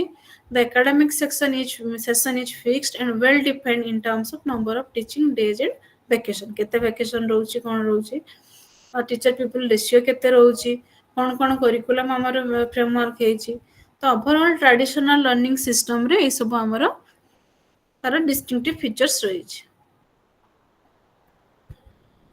then हला open learning कोन open को हम कहउछु open to all open learning respect the learner autonomy पिला कोन चाहछु समस्त को पय ओपन छै हम किछि क्लोज रखने पिला को बाध्य करू किछि रिजिड नै In the idealized open learning, an individual can join the system anytime, choose any courses of study, ma'am pursue it. Konda? Ma'am traditional learner ଟା ଟିକେ ବୁଝିଦେବେ। ट्रेडिशनल लर्निंग सिस्टम होची हमर नॉर्मल क्लासरूम जहा ट्रेडिशनल से face to face पिला बस्तिबे teacher पढौचंदी से हला traditional learning system जोटी कि पीपल टीचर रेशियो अछि केते पिला रे केते जण टीचर रहिबा दरकार प्रॉपर टाइम टेबल रहउची ताकर प्रॉपर करिकुलम रहउची माने प्रॉपर टाइम टेबल कोले केतेटा पीरियड रहउची केबे वैकेशन अछि केबे ऑब्जर्वेशन डे अछि कोटा टीचिंग डे अछि एग्जाम डे अछि तो ओवरऑल प्लान है कि हमर टाइम टेबल रहउची एटी करिकुलर एक्टिविटीज भी अछि और अदर करिकुलर एक्टिविटीज भी अछि जोटा कि हमें कहउचे ट्रेडिशनल लर्निंग सिस्टम और face to face learning system बुझियला तो थैंक यू मैम। तापर होची ओपन लर्निंग कोन ये कि प्रमोट करूछबा रेस्पेक्ट करछे learner autonomy it in the idealized open learning an individual can join the system anytime जैसे क्लासरूम रे कोन कि हमें टीचर जेमति हमर इग्नो क्लास चौछि पिला जेतल चाहउछन जॉइन करि परछंती माने ताको केतले इच्छा होछि पढिबा तो ओपन लर्निंग माने पिला जे कोन समय रे जॉइन करि पेले किबा गोटे क्लास से स्किप कर देला नेक्स्ट सेशन को भी जॉइन कर स्कूल रे कोन पर्टिकुलर एंट्री रहउछि पर्टिकुलर एग्जिट रहउछि ओपन लर्निंग कौन हम एनी टाइम एग्जाम दे पर एनी टाइम कहले जो हमर रही इग्नोर पर्टिकुलर फिक्स्ड रूल तो अछि कि 4 वर्ष रे हमको कंप्लीट करिवार अछि किंतु जे हम ट्रेडिशनल लर्निंग सिस्टम कथा कहबा माने वर्ष को यदि हम एग्जाम न दोछु ताले सेटा ड्रॉप आउट हे जाउछि तो ओपन लर्निंग रो बहुत सारा बेनिफिट्स अछि The guiding principle of open learning is to open up or free up the education by giving students a much greater role in making decision about what they would learn and how. कौन शिखिया पे चाहउछंती and केमिति शिखिया पे चाहउछंती केते बेले केउठारे आ कहां throw रे समान शिखिया पे चाहउछंती तो this is the guiding principle of open learning it is based on the needs of the individual learner कौन नीड्स अच्छे से हिसाब से आम ओपन लर्निंग प्रोवाइड कर परिबे not the interest of the teacher और द इंस्टीट्यूशन सेठी कोन होतले हमर ट्रेडिशनल टीचर इंस्टीट्यूशन ता ऊपर फोकस ता ऊपर बेस करतले किंतु ओपन लर्निंग रे ने स्टूडेंट रो इच्छा हिसाब रे के चाहिले पढी परिबो के चाहिले न पढी परिबो तो it gives students as much control as possible over what and when and where how they learn सेमाने सब किछि डिसाइड करिवे कोन पढिबे केते बेले पढिबे केउठारे पढिबा कि आ किपरि how what when where how तो पिला पाखरे पूरा प्रॉपर ऑटोनॉमी रहिला so this is the open learning then distance education कौन ना distance education is the fact based on the distance mode of delivery of education. Distance education has 4 characteristics. During most of the instructional process, learners and the teacher remain at a distance from each other. Distance रहिबे proper face to face तो रहिबेनी माने पाखरे रहिबेनी distance mode रे हबो educational technology जेमति कि information and communication technology by ICT Koche are used to deliver the course material and support learner teacher interaction. Suppose हमर teacher fix अछंदी teacher घरे रह के क्लास करछन distance education होची for some time face to face interaction between the learner and teacher or tutors is organized through institutional program जेमति कि हमरो ignore एबे हम कथा कहि परिबा डिस्टेंस एजुकेशन जदि हमें इग्नोर तो एक्चुअली ओपन भी होउची किंतु डिस्टेंस कहले जेमति कि किछि वैकेशन ने क्लास हबो माने फेस टू फेस इंटरेक्शन भी किछि समय पे होतबो आ अन्य टाइम रे डिस्टेंस मोड रे भी सामान पडुतबो A formal institution function has the nodal agency of enrollment, preparation and delivery of course material and evaluation including the examination and certificate.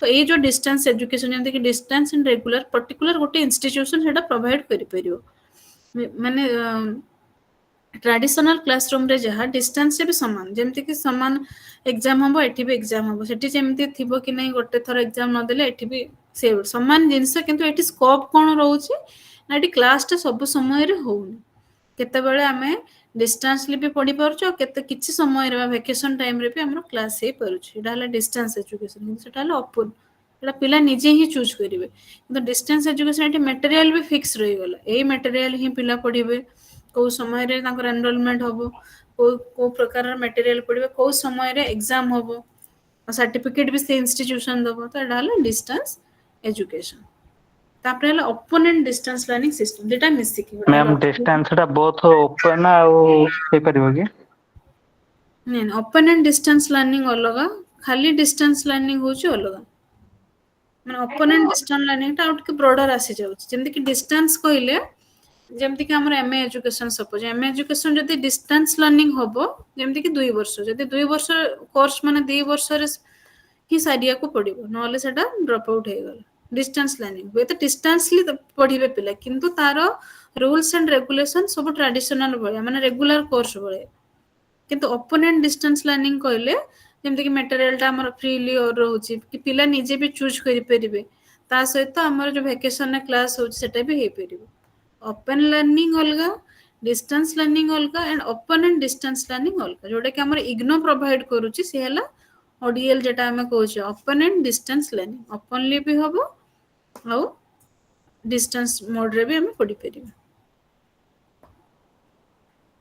बुझे होची आज्ञा ma'am An ODL system is therefore an institutionalized set of resources, facilities, and services to support and promote open learning through distance mode. Open learning देवे किंतु distance mode, regular mode रे नुह डाला open and distance learning. किंतु distance learning रे कौन होतला सेटा हमरो distance mode रे भी होतला किंतु किछ समय रे भी हमरो face to face mode रे भी option थिला. As a system, it has to provide a service related to admission, including eligibility criteria, course development, preparation of material, dispatch and delivery of material, support mechanism between expert and learners, and arrangement for during the course, as well as course and evaluation and certification. Open and distance learning रे कौन provide करा होची जेंति कि हम कौन criteria अछि material कौन रहउची को समय रे डिस्पैच हबो कौन सपोर्ट सिस्टम प्रोवाइड करा होची तो एवडा सब हमर ओपन एंड डिस्टेंस लर्निंग रे रहउची then a set of teaching learning strategies to cater for student diversity in learning goals needs and approaches a functional system for ensuring student interactivity with course content with peers teachers and other resource person with a monitoring mechanism for students difficulties and a redressal of their complaint तो open and distance learning टा बेसी हमरो helpful होची जो माने open and distance learning free तो रहउची किछि माने फिक्स्ड नै जे कि ताको 2 वर्ष रे ही सारिबार अछि फिक्स्ड किछि नै ताको ओपन अछि पिला केबे पढिबे से माने निजे स्टडी सेंटर चूज करचुंदी किंतु डिस्टेंस लर्निंग रे कोन ना पर्टिकुलर फिक्स्ड अछि जे ए इंस्टीट्यूट रे ए एजुकेशन ऑफर करा होची तो पिला हेटी पढिले पढिबो नहले नै किंतु ओपन डिस्टेंस लर्निंग में हम पाखरा स्कोप रहउची हमें स्टडी सेंटर निजे चूज करूछु एग्जाम सेंटर निजे चूज करूछु सब निजे चूज करूछु किंतु डिस्टेंस लर्निंग रे कोन होय तो डिस्टेंसली हमें क्लास करिवो कि कोन किंतु स्टडी सेंटर एग्जाम सेंटर हमर फिक्स रहउची डाला distance learning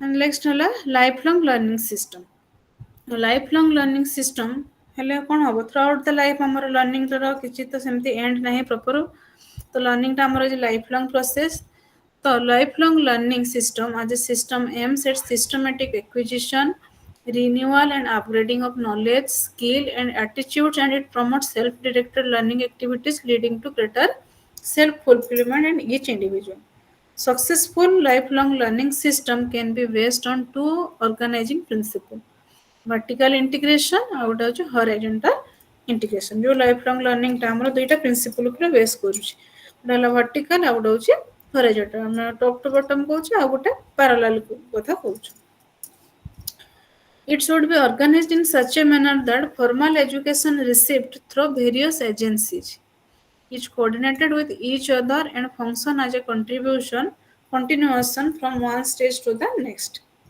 one stage ru next stage को जमनी जाउचे post school and continuing education who should be seen as continuation of the individual's learning. This is called vertical integration. Vertical कहले top to down schooling पर हमें college जाउछु college पर higher education जाउछु तो लर्निंग टा top to bottom to top जाउछु bottom to top secondly कौन जोटा हम हॉरिजॉन्टल कथा कहूँ post formal education learning can be continued at work place at home in clubs cultural organisation and even through leisure activities जमती कि आम free time अच्छे भी पढ़ुचु कि आम थोड़ा चाकरी करूँ ता सागर पढ़ु पारालाली चली हॉरिजॉन्टली एपटे गोटे काम भी चली सेपटे लर्निंग भी चली तापर कौटा सेमती एट ए टाइम दीटा आम करूँ दीटा कोर्स करूँ है हॉरिजॉन्टल तो लाइफ लॉन्ग लर्निंग टा वर्टिकली भी हो पारे आउ हॉरिजॉन्टली भी हो पारे the worthwhileness of learning in such diverse situation